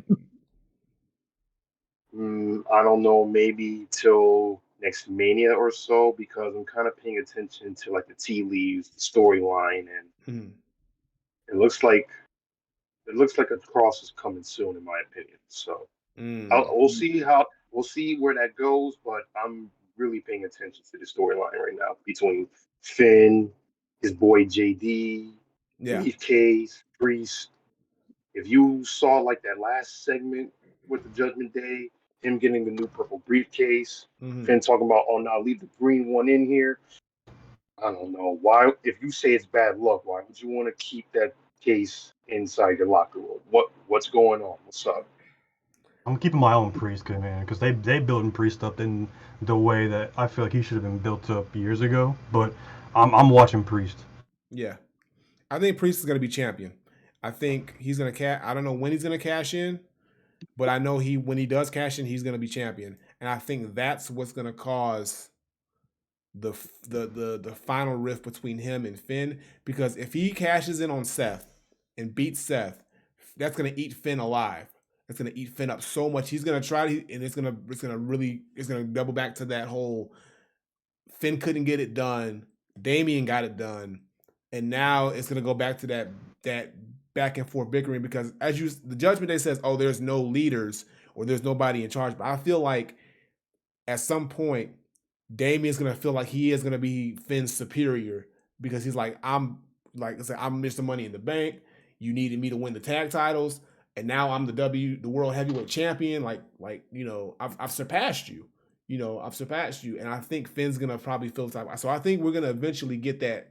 That's where and I think JD McDonough's gonna be a factor in that somehow. I feel like he's gonna find a way to be in someone's ear. He might get in Finn's ear. He might get in Damian's ear. I feel like he's gonna try to find a way to weasel himself into the Judgment Day, and at the expense of one of the other members. I feel like that's what's gonna happen. I'm glad they're pushing him too to a degree, because like they weren't doing some stuff with him for like a minute. Yeah. So I'm glad that he's like involved in something. But what I like about the Judgment Day is that their dynamic is very interesting, right? So like with the bloodline, Roman was the clear leader, right? He's the alpha. He's the tribal chief, right? It's weird because with the Judgment Day, for me at least, Rhea is clearly the leader. Yeah. And I don't even think that'll change Yes. once. I don't even think that'll change when Priest becomes champion. Right? That is such an interesting, and I love it. I love it for Rhea. I love it for that Judgment Day. And like, it's like Rhea is the leader and Dom is her Paul Heyman, but like backwards. I don't know how to explain it, but like I'm loving that. I love that dynamic. I love what they're building there. I do too. I do. I think it wasn't. I think initially when the Judgment Day, this incarnation of the Judgment Day happened, everybody said, "Oh, Finn's the leader," because Finn kind of took over Edge's spot. But then as time went on and things kind of just sort of like to play out, I think once Rhea came into her own, and then when they brought in Dom too, then we started to kind of see that Rhea was sort of like the standout out of the group, and she was the first one to win gold, and then she kind of like got Finn and Damian back on the same page when they were having their little scuffles and stuff like that and their little arguments. So she stepped into that role. She gave them more Right. She stepped into that role, and they can say, "Oh, there's no leaders in the Judgment Day," but she's definitely the one that kind of like keeps everything together and keeps everything in order. So like I said, I agree, and I like that too. And I think that's why this group is now starting to work, because they all have their own defined like roles, but it doesn't feel like one is more important than the other. It feels like they all play a vital role to keep this group as is. So yeah. And that's why. So I hope that I want them to stay together at least until Mania, and then, like I said, like at least until Mania before we start seeing any sort of like real dissension or like, okay, somebody's gonna turn on another person. I think they should, now that they're getting their push, I think they need to get a good solid 6-month run. Do you think that they have? I don't think they do, just because of the personalities involved, and they had Heyman at their side. But do you think that they could have like a 3-year story stint in the WWE? No. That's milking it. That's a lot. That for them. That's a lot, because it's not like, because the bloodline is different, because the bloodline, they're family, but there were so many dynamics that they could play off of. They can't play those same. They can't play those same dynamics in the bloodlines they can with the Judgment Day. The Judgment Day is just going to be a really good faction. I think they got another year, and then things have to start changing or kind of going around, because I just don't think. I think what's going to happen is it's going to start. If Damian stays in that faction for too long, it's going to hold him back, because Damian at this point is now going towards main event territory. He's that's his next level, is getting into that main event territory, and they need main event stars. So I mean, you think about like everybody that they're trying to shape, especially on Raw, they need to start building up those main event stars. I mean, you got Gunther, gonna start moving into that spot. Then Damian can move into that spot. Jey Uso's now over there, so he's gonna be moving into that main event role. So they're gonna start. So they need people to be able to start doing that. Especially now, because like I said, because Seth can only do so much. Like Seth Rollins is doing great as World Heavyweight Champion, but I feel like they need to eventually put that title on somebody new to really take the ball and like, okay, this is like the new person we're gonna look after. And I think Damian is a good pick, because like he's got the look. He's good. He's gotten better on the mic. He's got the in-ring work. I mean, like he's got it all. And I think like this is the moment. Like when he cashes in, it's gonna be a big deal. And he's already got a guaranteed feud lined up after the cash in. If he cashes in on Seth, that's where you can start the whole him and Finn, having that situation. Then you get the him and Finn Balor, and then whoever loses is kicked out of the Judgment Day or whatever it is, and then Finn gets kicked out, and then Damian goes on his main event run and does what and then and then how does that play for Rhea and Dom? I don't know, but I guess we'll see how that story plays out. But Damian, Rhea and Dom will be fine. Yeah, Rhea and Dom will be fine though. But this is all. I think this all needs to center around Damian Priest at this point. He's the one out of that group. I agree. But speaking of Raw and whatnot. Hold Go ahead. before we go back on, so because I was looking at the run, I don't know for the last 6 months, mainly because Damian Priest got the briefcase. So it's all about like, when do you think he might cash it? I think I wouldn't mind a WrestleMania cash in. To be honest with you. Pull up the heist on the guy who pulled up the biggest heist in WrestleMania. Yep. That'd be nice. Yep. Like I say, nice. let Seth hold that title until Mania, and then have do the same thing. Pull a heist. Like, I don't know how long this Nakamura feud is gonna go. Probably until the end of the year. I don't know who he has, and maybe we get maybe we get Jey Uso next against Seth, or whoever they want to put next against Seth. But whoever they got him going into a feud within Mania, have him hold that title, and then boom, let him get that cash in at Mania. That's going to automatically solidify Damian as a top star right there. Just pulling the cash in heist on the person who's known for the most famous one, and doing it then, boom, he's a made man right there. Yeah, it's either that or the Raw after WrestleMania, because the Raw after WrestleMania was so lackluster last year, or this past year that. Yeah, we'll see. I could take Raw after Mania, but I'd rather him do it at Mania. I'd rather him doing it at Mania. I'd rather do it at Mania as well. I don't think you want to do it on Raw afterwards. Yeah. So Damian can hold on, and I think he's okay because, like I said, here's how I see it. They're tag champs, so let them hold the tag titles up until Mania. Let them lose the tag titles at Mania. Let them lose the tag titles at Mania to Street Profits to build themselves up at that point. I was just about to say that. Or somebody has built themselves up at that point. Street Profits take the titles off of them, and then that same night, Damian says, I'm walking away with some kind of gold," and he goes in and he cashes in and wins the title. Finn feels away because now not only did he lose the tag titles, now Damian's got gold still, but Finn got nothing. And Rhea's probably still going to be champion. Dom might still be champion. Who knows? But now Finn's going to really feel some type of way. And that just builds to the story even more. It makes it writes itself. So I'm with that. No, I'm here for it. Yeah. So I like that. I like that a lot. So let them run this tag division for a little bit. Drop them at Mania. Cash in at Mania. Damian walks out new world heavyweight champion. And Finn ain't going to like it. Finn is not going to like it. Yeah. And that's where we go from there. Paying attention to this Dom Jey Uso thing or not? So I don't know where they're going with that. I don't know. So with Jey, that's where I was gonna go next was Jey Uso moving to Monday Night Raw, because Jey Uso quit 2 weeks ago on SmackDown, and then he got brought over. He got introduced by Cody Rhodes of all people as the newest member of Monday Night Raw as main event Jey Uso now. Planting seeds. Yeah, so planting seeds now. And mind you, I'm gonna just say this right now because since we're talking about it, Adam Pearce was he told Jey Uso, hey, because you're here, we got to initiate a trade to SmackDown. It's obvious they're gonna trade Cody. That was where my mind went. Yeah, it's obvious. There's no other choice. Cody's going over to SmackDown to finish the feud with Roman, and that's how we're gonna get the title off of Roman. Cody's gonna finally get his story finished, and that's how it's gonna happen.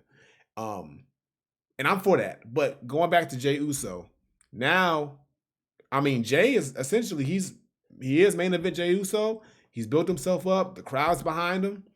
He's so over. He's over. He's mega over. So now I think a good starter feud for him would be, I guess Dom would be a good starter feud, I guess. Or a feud with the Judgment Day, whatever it might be. Maybe a Judgment Day feud in general, but just for him to get his feet wet being on Raw. But I see Jey having a good performance at the Royal Rumble, not winning, maybe get close to winning, maybe final 3, but has a good performance at the Royal Rumble, where people flirt with the idea that he's gonna win, or maybe he does win the Royal Rumble. I don't know. We'll see. He could win the Royal Rumble and then challenge Seth, and then we get that cash in. We don't know.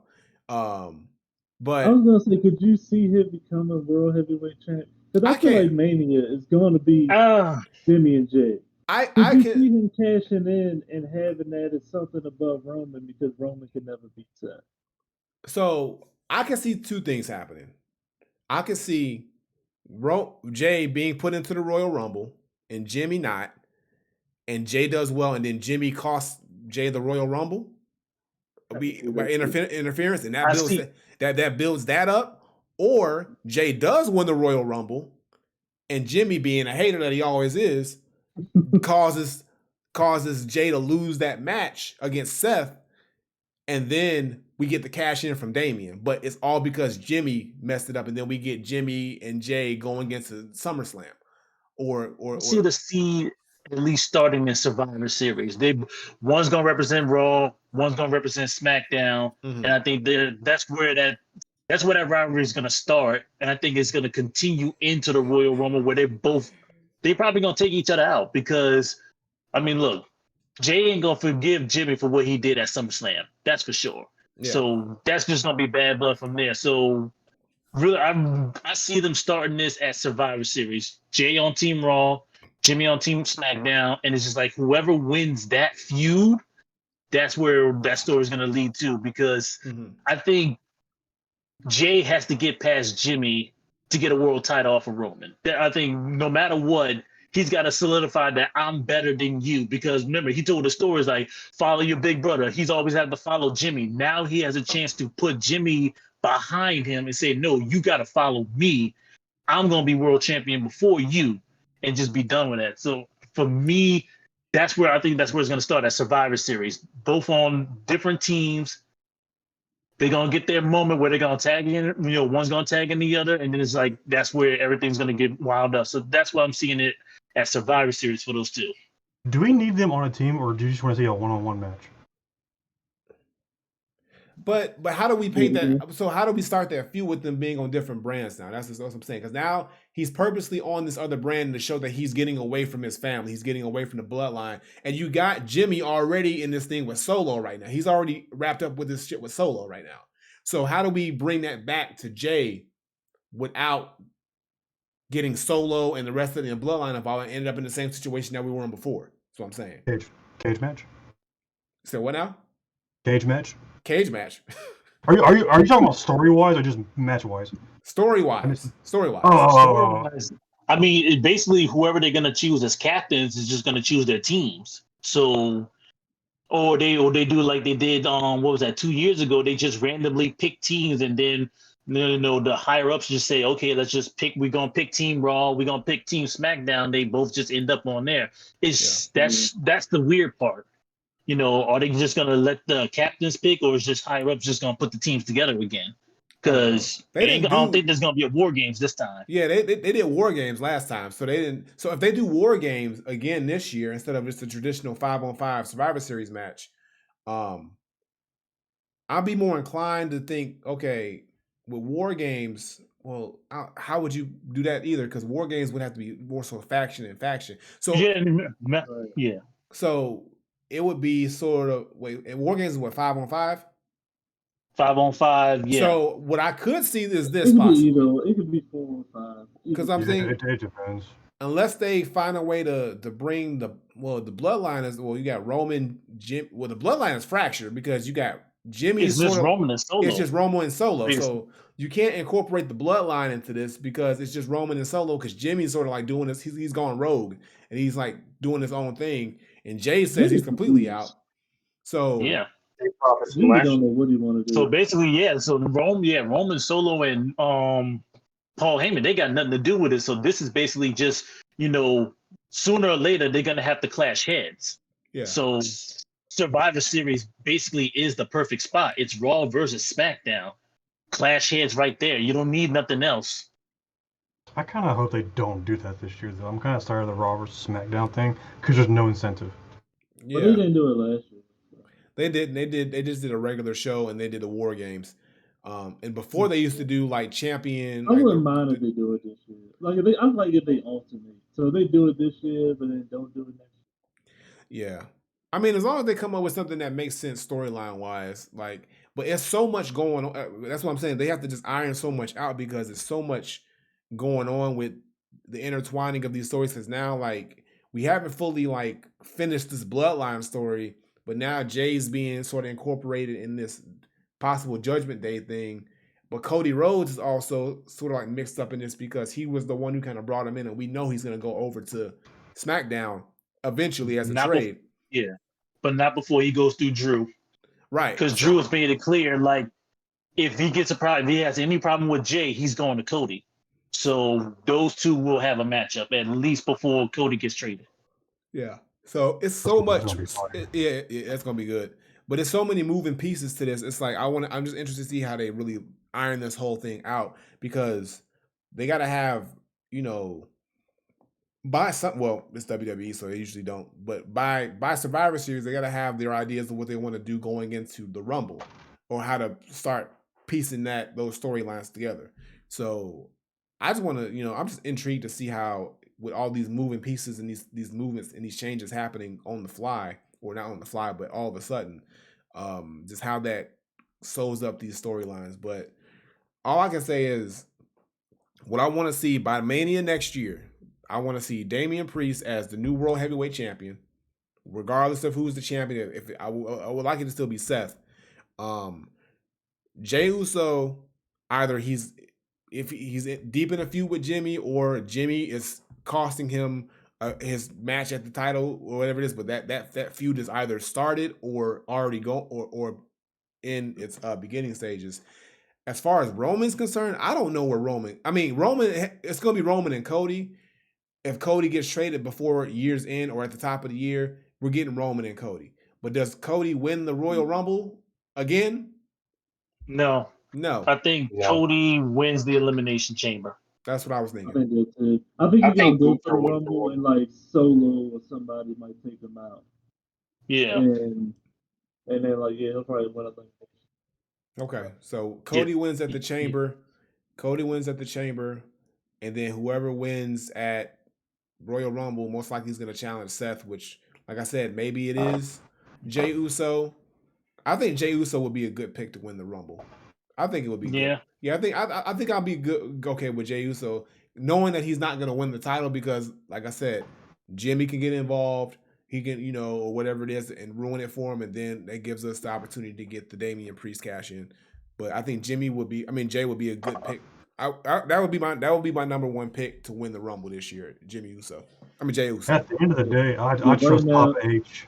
So, right now, if that happens, yeah. I was also going to say Gunther too, actually, but yeah, Papa H. No, I trust, and Papa H. I trust. At this point, okay. Here's the thing with Gunther. We're good. Here's the thing with Gunther. First of all, shout out to Gunther for being now officially the longest reigning Intercontinental Champion. He did that thing. That match with Chad Gable, though, man. That was fire. That was banger, I almost thought that Chad was actually going to win that. I did too. I knew he wasn't, but I felt like it was moments of, but like I think Chad Gable and Gunther's chemistry is just as good as Gunther and Sheamus's. Like when they both get in the ring, when they get in the ring, but also goes to show how good Gunther is in this. He's just so good at what he. Gable, like that was Alpha Academy Chad Gable. Oh yeah. And I'm glad he's getting the recognition he deserves now for sure. Like I really am. So Gunther holds the title, I think, for a little bit longer. Who does he drop it to? I think now he has to drop it to Chad Gable at this point. I don't see it, so when does he do that is the question. Maybe the Rumble. Maybe some time goes by and Chad Gable gets another option or another opportunity. I don't want to see Gunther. I don't think Gunther needs to win the Rumble. I don't think so. I think he can just get into that picture, and then when he's ready to drop the Intercontinental title, he's proven himself just off that. He doesn't need to win a Royal Rumble to get that title shot. I think he can just walk into that spot when he's ready or when it's time. I think how Gunther can enter the main event scene is once Cody finally finishes the story at Mania against Roman, have Gunther be his first feud. So Gunther hops over.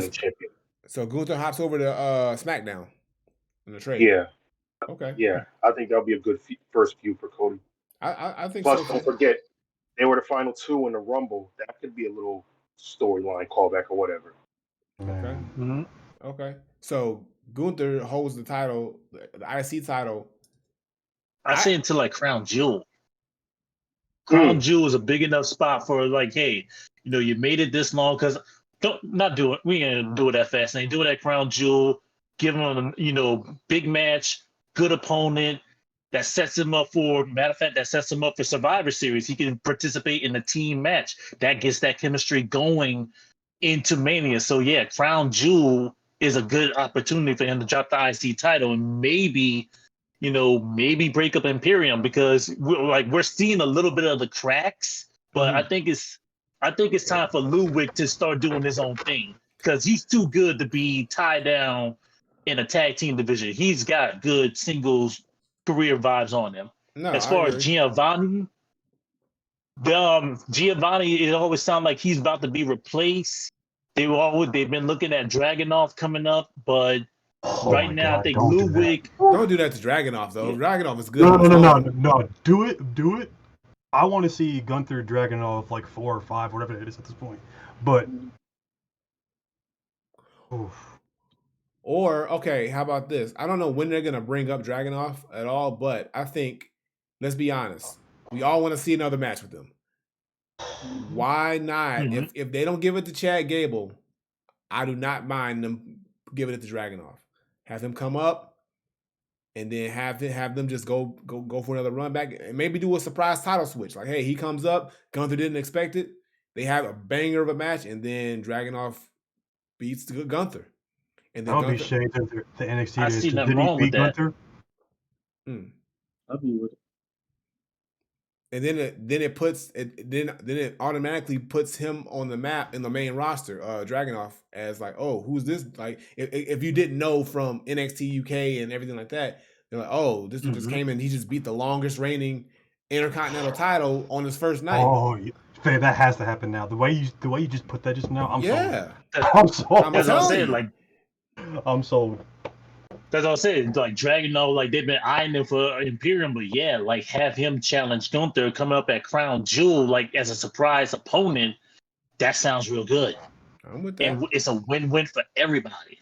And then Gunther and then if that's the case, I don't mind. So going back to the Rumble, I don't mind Gunther winning, but like, do I want to see Gunther versus Roman?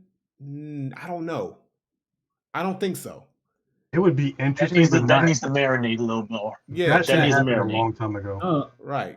And then Gunther versus Seth. The reason I would be with it is because like both of them give final boss vibes. They do. Right. So it's like if you have like the two final bosses against each other, like that, I don't know. It's just something about that match that's like, I don't want to see it yet. It's not time yet. I think it's because Roman is so God level, quote unquote. I think would go for Seth, so I think Gunther has to get up there a little bit more before we be like, yo, this about to be the one. I think he's not there just yet. Yeah. For Gunther has to come up and Roman has to come down just a little for him to ascend and say, like, yeah, I'm the new final boss of the WWE. Just like, for example, Brock Lesnar and Undertaker. Undertaker had to come down. Brock Lesnar went up some more. And then you got the same thing with Brock and Roman. So that works a whole lot better. Like, once Roman drops the titles, and then once he drops the titles, and then he's like, okay, he's coming down from this God level, then you have Gunther start coming up, and Gunther takes over. Yeah. Yeah. I mean, how much more does it need to come up though? I mean, like, this man is the longest reigning NXT UK and the longest reigning Intercontinental champion. Like, there's not much more. No, that's true, but that is true. But Gunther, when you look at it from just I don't know if the popularity is the best word, but like when you need because Gunther is technically a heel, so but he's got to be like he's a heel that we respect so much because how good he is. He's in this weird spot that he's in that magic gray area. Yeah, he's in that area where it's like we know he's like amazing, but he isn't that level yet where we're like the show's gonna center around Gunther. He's not there yet. He's not like where Roman or Seth. Even though like Seth is like when Seth comes out, we know he's like top star. When Cody comes out, we know he's top star. When Gunther comes out, we know he's like really, really good in-ring worker and respected. But he's not top star just yet. But he can be. And I don't know what it is. He's not top star. Yeah, once he gets there, then it's game over. And I don't know what it is that's going to take for him to get there. Maybe it is a title run. Maybe it is like, because he's getting better everywhere. Even he's getting better on the mic. He's getting better on he's got more charisma. The in-ring work is done. That's there. I think now at this point, he just needs to go on that. And now that he's the longest reigning IC champion, now I think he needs to start stacking accolades. Royal Rumble win. That's stack, what he needs. Stacking the accolades. Stack some accolades up now. Just like be like undeniable. Like I do it all. So like he's got the NXT thing. Do this. Do the longest IC. Let him get a Royal Rumble win, and then let him go on get the world title, and then hold it. Like just let him just be undeniable. I think that's what he needs to do, and then we'll get to that point. Yeah. Because I'm saying, like, at least with him being in the Survivor Series, let's say he's on Team Raw and Team Raw wins. That's an accolade right there. Let him be sole Goes survivor. back to the Royal. Yeah, go back to the Royal Rumble. Even if he loses, if he still makes it to the final 5 again, that's another accolade for him. Goes into the Elimination Chamber. Maybe he doesn't, maybe he loses to Cody Rhodes in there, but if he and Cody Rhodes are the final 2, it's another accolade. Keeps building on top of himself because. We know we still know that Randy Orton is still coming back. We don't know when, but we know he's coming back. We know he's going for a championship as well. So that's another accolade as well. Let's say he beats Orton. Boom, you got that. Yeah. So it's just that's all he needs right now. We know he's final boss. He just needs the accolades to say, all right, you're final boss material. Right. He's just got to, yeah. And I wouldn't mind seeing him and Randy in a match. I think Randy putting him over would be really good. So I think now it's time for him to start getting put over by the top tier, the upper echelons. Upper echelons. Now I think that's what's next. He needs to, because I think he's done all he can do in his level of talent. I think now he needs to start breaking into like taking out the upper echelons and showing that he can hang with the big dogs for sure. Like on all levels, and then we can get to that point where it's like, all right, he's ready for Roman. So, or whoever might be at the top. But Cody, I think, would be a good. Like I said, if Cody does get the title, I am all for him and Cody having that match for sure. I don't know. Would you want Gunther to be a first feud though for Cody? Cody not gonna lose first. No, not first. Not first feud. Not first feud. Maybe going into SummerSlam. Maybe then. But not first. Yeah. Well, because you want Cody to hold the title for a little bit because they're gonna want. That's why I'm like, yeah. But it's like, I don't want Gunther to chase for the title and then not get it. I'd rather him get it that first go round. He's the type of dude that you need to give him that first go round. Like you can't stall his momentum. You can't stun his momentum. You can't. So when you put him in that main event scenario, like I don't want what to happen to Nakamura to happen to Gunther. Because Nakamura was the same where like he was hot and he should have won that title out the gate. And when they didn't give it to him, it fucked him up. And then when they finally gave it to him, it didn't mean shit. And then he hasn't been able to recover ever since. Even though right now he's the best he's looked in a long time, he still didn't win the title. And he's still probably not going to win the title. So, or it could do it like if Gunther is Cody's first feud, you can make it like a trilogy. Like have him go at it at Backlash, have him go at it at maybe like the second pay-per-view, and maybe the third and final match of the trilogy. You can either have that at like Money in the Bank or SummerSlam, and then Gunther takes it off. Right. Yeah. Now I'm with a trilogy. Like, and Cody always come through with the trilogy. I mean, this Chad Gable was a trilogy. Yeah. Like the trilogies work. Yeah, if the matches are good, the trilogies work. Most of all the trilogies we've been getting lately have been bangers. So I'm not opposed to them doing that. I just don't. I don't know if like fans would be happy with Cody.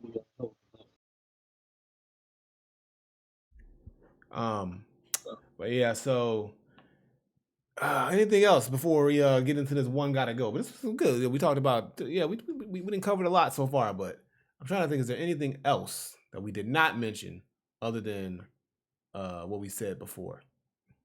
Is there anything Who's else? Io Sky's first opponent gonna be? I don't know. I don't know.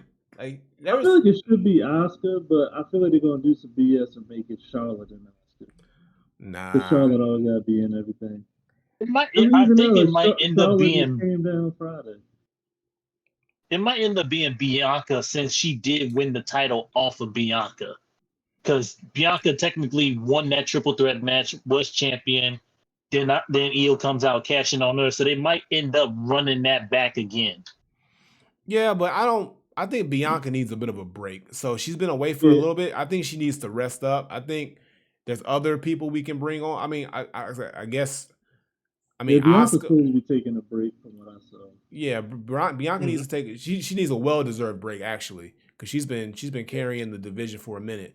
So I'm trying to think of who's on the roster who is ready to take. Like they're building up. Like, well, no, she's dealing with Raquel. So I got the SmackDown side. There's nothing built up. Like outside of Charlotte, there's nothing built up, and there's they're talking about this skeptical with her and Bailey having a beef, but it's like that don't make sense right now. That don't make sense right now, and that's gonna build up. So I mean, Asuka's technically the only legitimate reason to do it, and of course people want it too. So that'll be a good feud. And of course Io should still retain against Asuka. So I think Asuka versus Io should be her first true feud.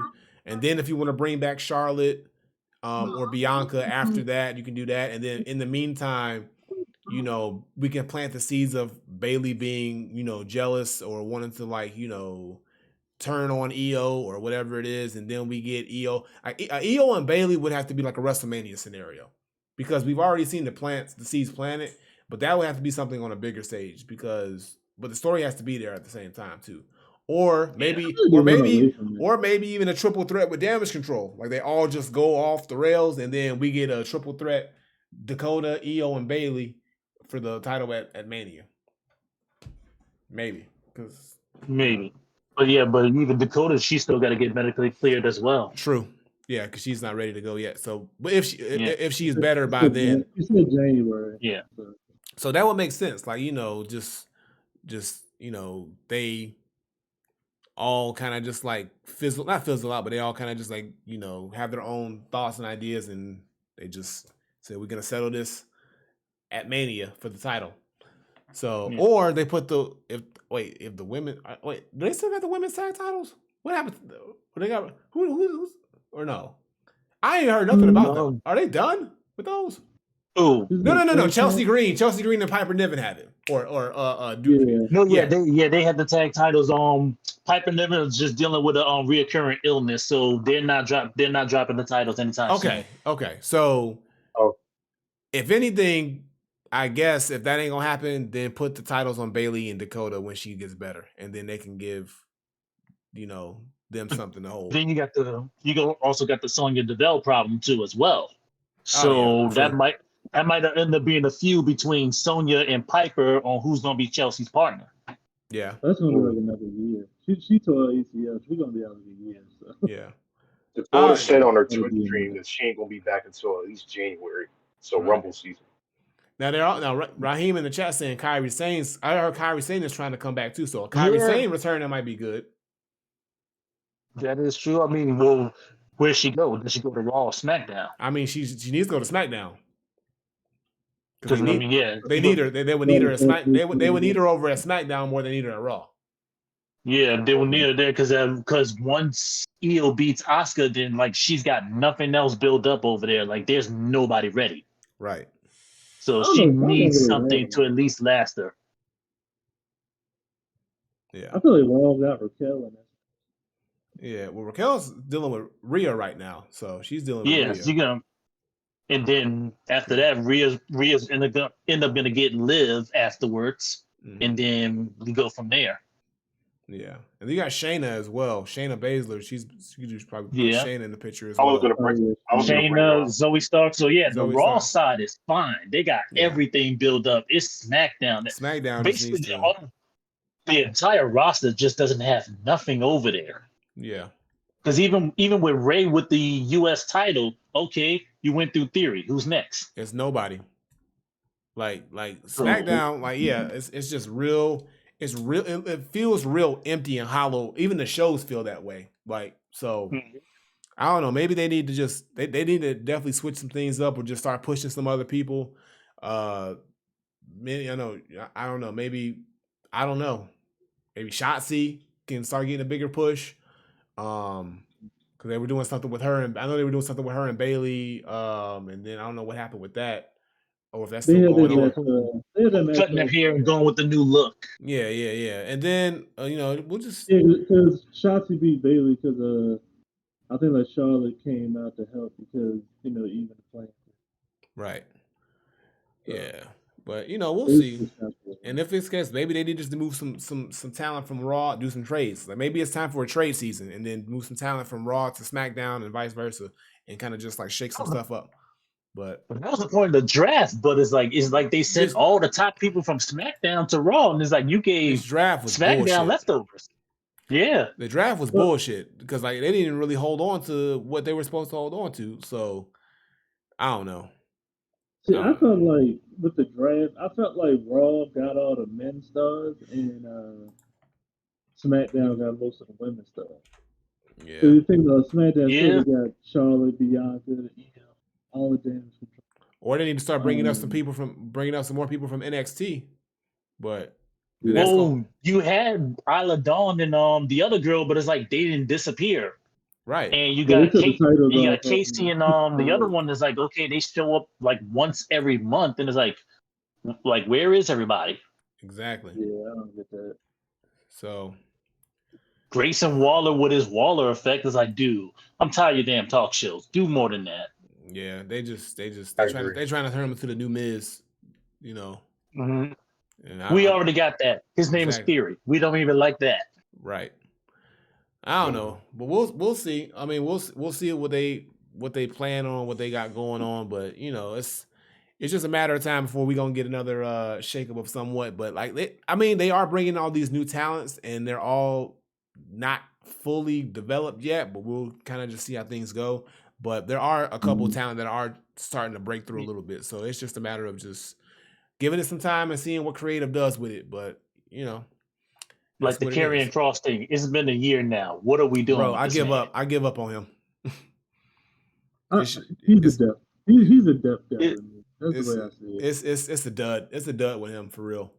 It's like he had his opportunity, and it just didn't pan out. Like ever since and it wasn't his fault fully. Like they just did him wrong when he came out the game. But even after he came back, he just couldn't recover. It wasn't there. And like even bringing Scarlett in the fold this time, it wasn't the same as with NXT. So I still say he didn't recover from the Adam Cole thing.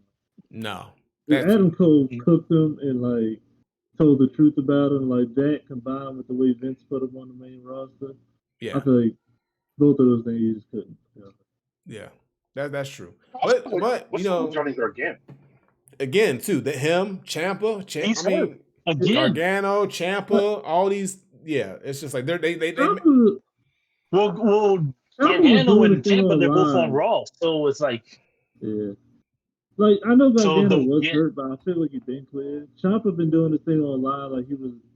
I don't know if he's still doing it, but he was like looking for Gargano, so I guess he's teasing they're gonna team back up, but I don't know if that's just him doing it or if it's like WWE telling him. So. Gargano teased it first when Ciampa was out, and now Gargano gets hurt, and now Ciampa's teasing. So they're trying to keep the way from falling out. They want to keep it together, but it's like y'all can't stay healthy, and Indy's only been in one match. Yeah. It's like they haven't been able to get any traction at all. And then one thing that made the way really good was the fact that this is when I liked Theory, because when Theory was in the way in NXT and he had that dynamic, he was way more entertaining. So now when they separated him and made him a single star and then tried to bring the way in without Theory and then pretend like he was never in there in general, and then you had the Gargano getting injured, and then Indy's not on TV as much, and then the Dexter Lumis thing was kind of like here and there, and you don't know. That was kind of sloppy. I'm like, it didn't hit the same. So now it's like they're all kind of just like in this obscure place where like you forget that they're even there. So it's like, what are we doing now? So they got all this talent. The talent is there. It's just they're just so displaced right now. It's like it's hard to, and then there's only so much TV time you can do. But at the same time, they're all displaced and they can't really figure out what to do with it all. So now we just got to kind of see what happens at this point. But I don't know, man. It's like it's the nature of the business, it's the nature of the game. But we'll see. We'll see down the line what happens going into Survivor Series and all these other Crown Jewel, Survivor Series, going into Rumble season, the next Mania, and everything in between. But yeah, y'all, I think that's good. We're gonna get into a one gotta go. So we're gonna do one more ad break, and then we're gonna do a one gotta go, and then we're gonna wrap it on up. But this is good. It's good. This feels good. DEW feels good to do it after a while. And look, this might like it might be the last one for a minute, but it ain't gonna be the last one at all. Cause like I ain't gonna let this shit die. You know, it might take a while. But they ain't gonna die. We'll be back in a minute though, because we got a good one gotta go. I want to see how y'all feel about this one in a minute. All right. Yes, sir. So like, get some DW shirts made. You know what? I want to get, first of all, I want to get a new DW logo made, and then I have to get a new logo made because this one is, I think Isaiah Mann made this one, but I want to make like a real, like one that looks like an actual wrestling logo. So I got to figure out. I'm gonna get somebody to try to figure out how to get that made. So I get it and I try to wear it around. Wear it around Philly. Honestly, weekend because I'm going to Mania. So yeah, no. So I get a shirt made. I wish they would bring Mania back to Atlanta, but they ain't gonna never do that. They fucked. Look, first of all, we got a whack ass Mania because we got the one where the Miz had headline. That's why I didn't go because I was pissed. I was like, bro, why we get this one? I don't want to go see the Miz headline Mania, because my homeboy at the time he went and he was like, man, like he was like after the Taker match, bro, it was kind of like boo boo, because he was after after that Taker match, that was it. But he was like, yeah, it wasn't all that. I did so I was like, yeah, no, I'm pretty sure they're gonna come back again, man. They're going to every city but Atlanta. I'm like, we got a whole. They should do Atlanta. We got a whole ass new stadium. And the whole area is like renovated. Like it's set up for like Mania would be crazy out here now.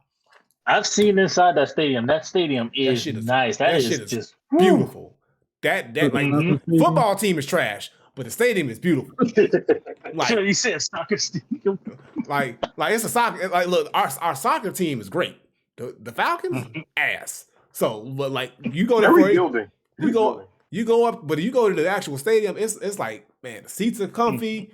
Like it's not a bad view in there. I'm telling you, bro. Like Manning would go crazy in there. Y'all just got a Chick-fil-A that ain't open on Sundays. Hey, ain't no Chick-fil-A is open on Sunday though. So hey, you know, they got to figure that out. Hey, night one, go on night one. We good. You know what I'm saying? Because they know they're gonna do a 2-night joint. All right, let me see. I'm going both nights. So. That's one of your biggest stars like from Atlanta. So. That's why I'm glad like Nola actually got a second chance to host the second WrestleMania, because that first one that was ass, but that second one after that redesign and everything, I was like, okay, y'all did better. I was like, y'all, I'm thinking like, man, you a party city, you throw this terrible ass WrestleMania. You talking about 30? Yeah, it was 30. No. I said, huh? Know what you saying? It's over. I was saying like about Atlanta having WrestleMania. I'm like, one of your top stars in the entire business is from Atlanta. Yeah. There you go. Theory and Cody are both from Atlanta. So I'm saying maybe wait till Cody gets the title. Hopefully he holds it long enough, and then I think the next Mania after Philly is the next one, and I think after that they're doing Vegas. Shit, yeah, it was between Vegas and Minneapolis. Man, nobody want to do that. but Minneapolis is for Lesnar. Man, I've been to Minneapolis, but it's gonna be cold as fuck out there during that time, so I'm good. Look, that means I ain't gonna see maybe. I'm like, look, I don't know. Arthur, the dude who owned the Falcons, he need to start cutting the check for real, like, ASAP, because they need to bring it back down here before it's all said and done. All right, y'all. So we back. Time for our DW one gotta go. I got one. And this is match types and all the matches that were done under this match type. Okay? Okay. So match type and all the matches that come along with this match type. All right? The ladder match. Hell in a Cell. TLC. And the, what was it? Wait. No, yeah. TLC and Elimination Chamber. And all the matches that ever happened under those umbrellas gotta go. So think back. So think about all the ladder matches you've seen. Actually, no, scratch. And the ladder match also includes Money in the Bank, because that's technically still a ladder match. So Yeah. that also includes Money in the Bank. All ladder matches. So That's true.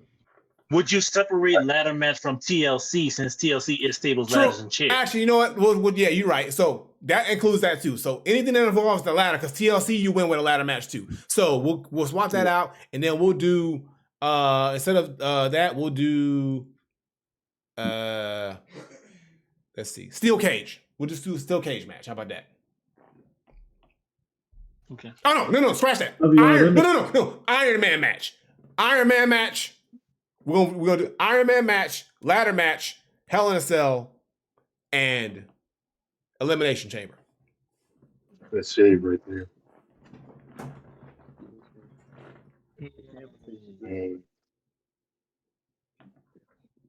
Yeah, that makes it easy. You said Iron Man match you replaced it with? Iron Man match, Hell in a Cell, any form of the ladder matches, TLC, Money in the Bank, and regular ladder matches, and then Elimination Chamber. I'm between Hell in a Cell and Iron Man. Really? To go? I'm leaning towards the Iron Man match myself, because one, you don't see too many of them. But when So you it's do, like, okay, so yeah. let's talk about it. So we got the Iron. Well, we had Sasha and Bailey in NXT Classic. That's the only one. We got I'm Shawn thinking about, Shawn Michaels Yeah. and Bret Hart at WrestleMania. Yeah. I didn't Okay. like them. You didn't like that Then we match? have I don't like John Iron Cena Man. and Batista, or John Cena and Brock Lesnar in the Iron Man match? I think so. Actually, I'm gonna look them all up. I know remember John Cena was in Cena one. and Orton. Yeah. That's what it was. John Cena and Orton in the Iron Man match. It was a 60-minute Iron Man match. I remember that one. Yeah. And then so we have Brock Lesnar versus Kurt Angle. They had one. Triple H versus The Rock had one. Triple H and Rock had one. Chris Benoit and Triple H had one. Kurt and Benoit had one. Cena, Randy Orton. Yep, that's the one you was talking about. Cena and Randy Orton had one. Kurt and Shawn Michaels had one. And Brett and Shawn had one. And then we got the Bailey and Bailey and Sasha. And then Sasha and Charlotte also had one too. With that bullshit ending though. Oh yeah. Where that bullshit ending though. Where Sasha could Yeah. So Kurt's Yeah, been in 3 of them. How many has he won?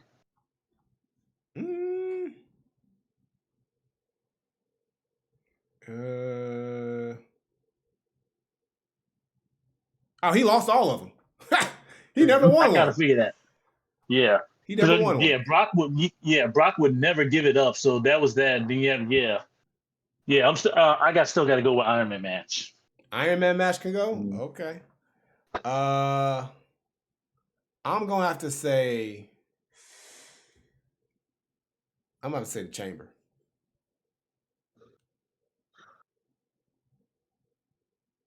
I'm gonna have to say the Chamber. I might be old, but I'm gonna have to say the Chamber because I got more memories tied to all those other matches than Chamber matches. Even though there have been some really good Chamber matches. I ain't gonna hold you. Some really good Chamber matches.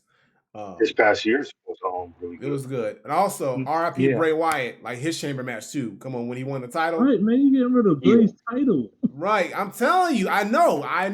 But I like there's been some Chamber. I mean, even the Chamber match with Kofi, when Kofi Mania started, it was some moments in the Chamber. I give you that. But So without that match, you may not get Kofi Mania. We didn't. We obviously, of course, we didn't. No, for sure. But I gotta say, like ladder match ain't going nowhere because there's so many iconic ladder matches. TLC. Yeah, I'm sorry, that's not going nowhere. Hell in a Cell. I mean, just first of all, Taker and Foley. That's it. That's all you gotta say. No. Taker and Shawn with Kane being debut of Kane. So Taker and Shawn with Kane's debut, and then you got Foley and Taker or Mankind and Taker, and then you got Triple H and Taker with Shawn as the guest referee. Then Shawn and Taker, and then Shawn and Taker. That's one of my favorite matches ever.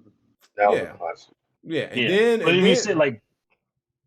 Yeah, Cody and Taker, Rollins. That's pretty much just Taker's home. That's pretty much Taker's home. Like Taker owns the Hell in a Cell match. Exactly. But then you got Cody and Rollins with the Peck. That was a good one too. Yeah, that's. I'm telling you. You know, I was saying like you can't get rid of that one. So yeah, so Hell in a Cell. It's been some duds. Also the New Day versus the Usos in Hell in a Cell was pretty good too. Pretty good one. I don't think I saw that one. Yeah, that was a pretty good one. They had that one, and then I think was it Sasha and Bailey or was it Sasha and Charlotte in Hell in a Cell? I know Sasha and Becky had. No, Sasha and Becky. It was Sasha and Becky. Yeah, Sasha and Becky. Yeah. So this is so Hell in a Cell got to stay for me. But yeah, so that's my pick right there. That's my pick. I think I might have to go Iron Man. Now that I think about it. Okay. Like for some reason, okay. So why I keep Iron Man is because one, I don't know. I watched that Shawn and Brett. I know you don't like it, Beans, but as a kid, I watched that Shawn and Brett match multiple times. I don't know why, but that's one of my favorite matches. I think it's because I wanted Shawn to win the title, and then the whole presentation of him coming down on the zip line and the Raptors, and then the way that it ended. And then Brett trying to walk out because it was a draw, but it was like, nah, we ain't doing that. And then he went back for the sudden death. So the whole suspense of that was dope. As me, young, I think that was one of the first. Was that the first Iron Man match? To be honest, I think that was. I believe so. I think it was. Yeah, I think it was. And then went the limit. And then every one that I've seen for the most part has been good. Like that's the thing about the Iron Man matches. Usually when you watch them, and not even just in WWE, even if you go to AEW and watch those. They're usually pretty good.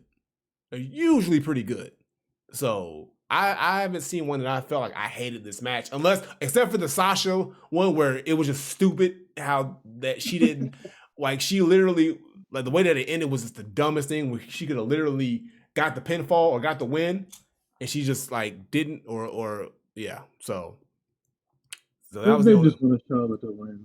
That's what killed me. Yeah, that's what it was because they just had to have Charlotte, they just had to have Charlotte. But yeah, so that's the one gotta go. That was pretty good though. Yeah, so I think we all had different. So I had Chamber, Stover, you had Iron Man, Chris, like Iron Man too. Beans had Iron Man. Yeah, I had Iron Man. So y'all all got Iron Man. Goddamn. Well, you know what? Look, y'all can't go the distance. That's what it is. That's what I'm saying.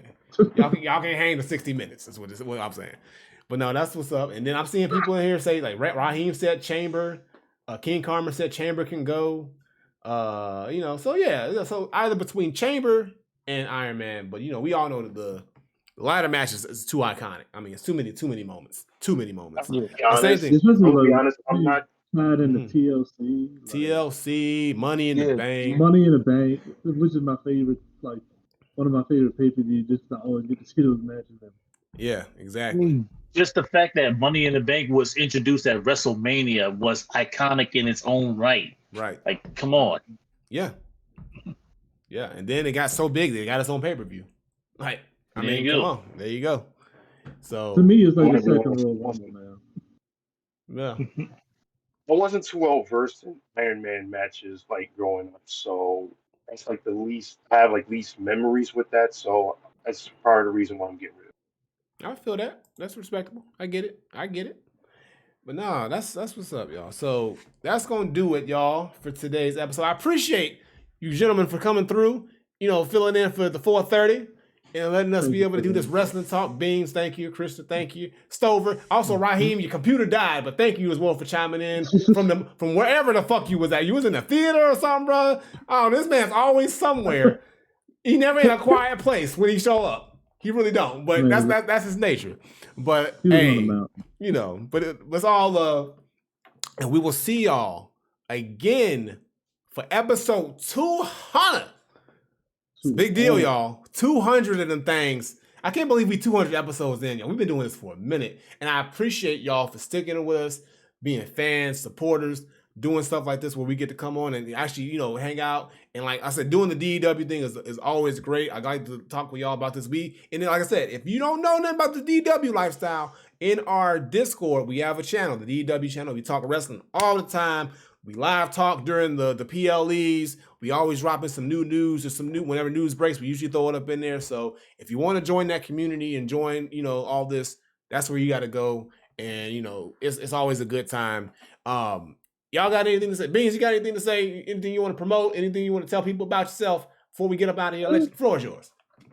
No, just want to, thank you for the invite. It's a pleasure to do this. You want to reach me on any socials? You just the Beans 410, all one word, and hit me up, talk wrestling, gaming, whatever.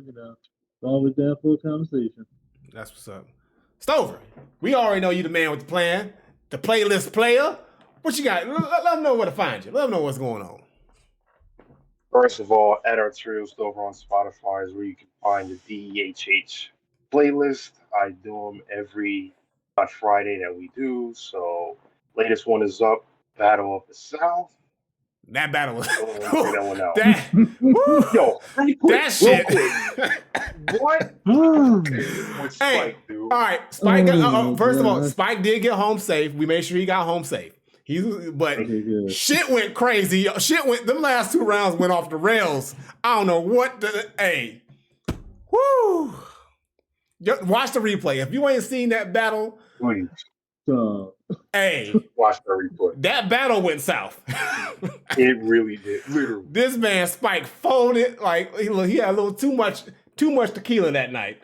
And I was like, bruh, man, I ain't never seen what happened before in our Friday history. It's definitely something you got to catch and watch. So make sure y'all go catch that. But shout out to Spike Lou. Shout out to Spike Lou anyway for coming through, and FIFO and everybody. But yeah, he did get home safe, y'all. We made sure he was all good. But yeah, that was wild. That was a wild night.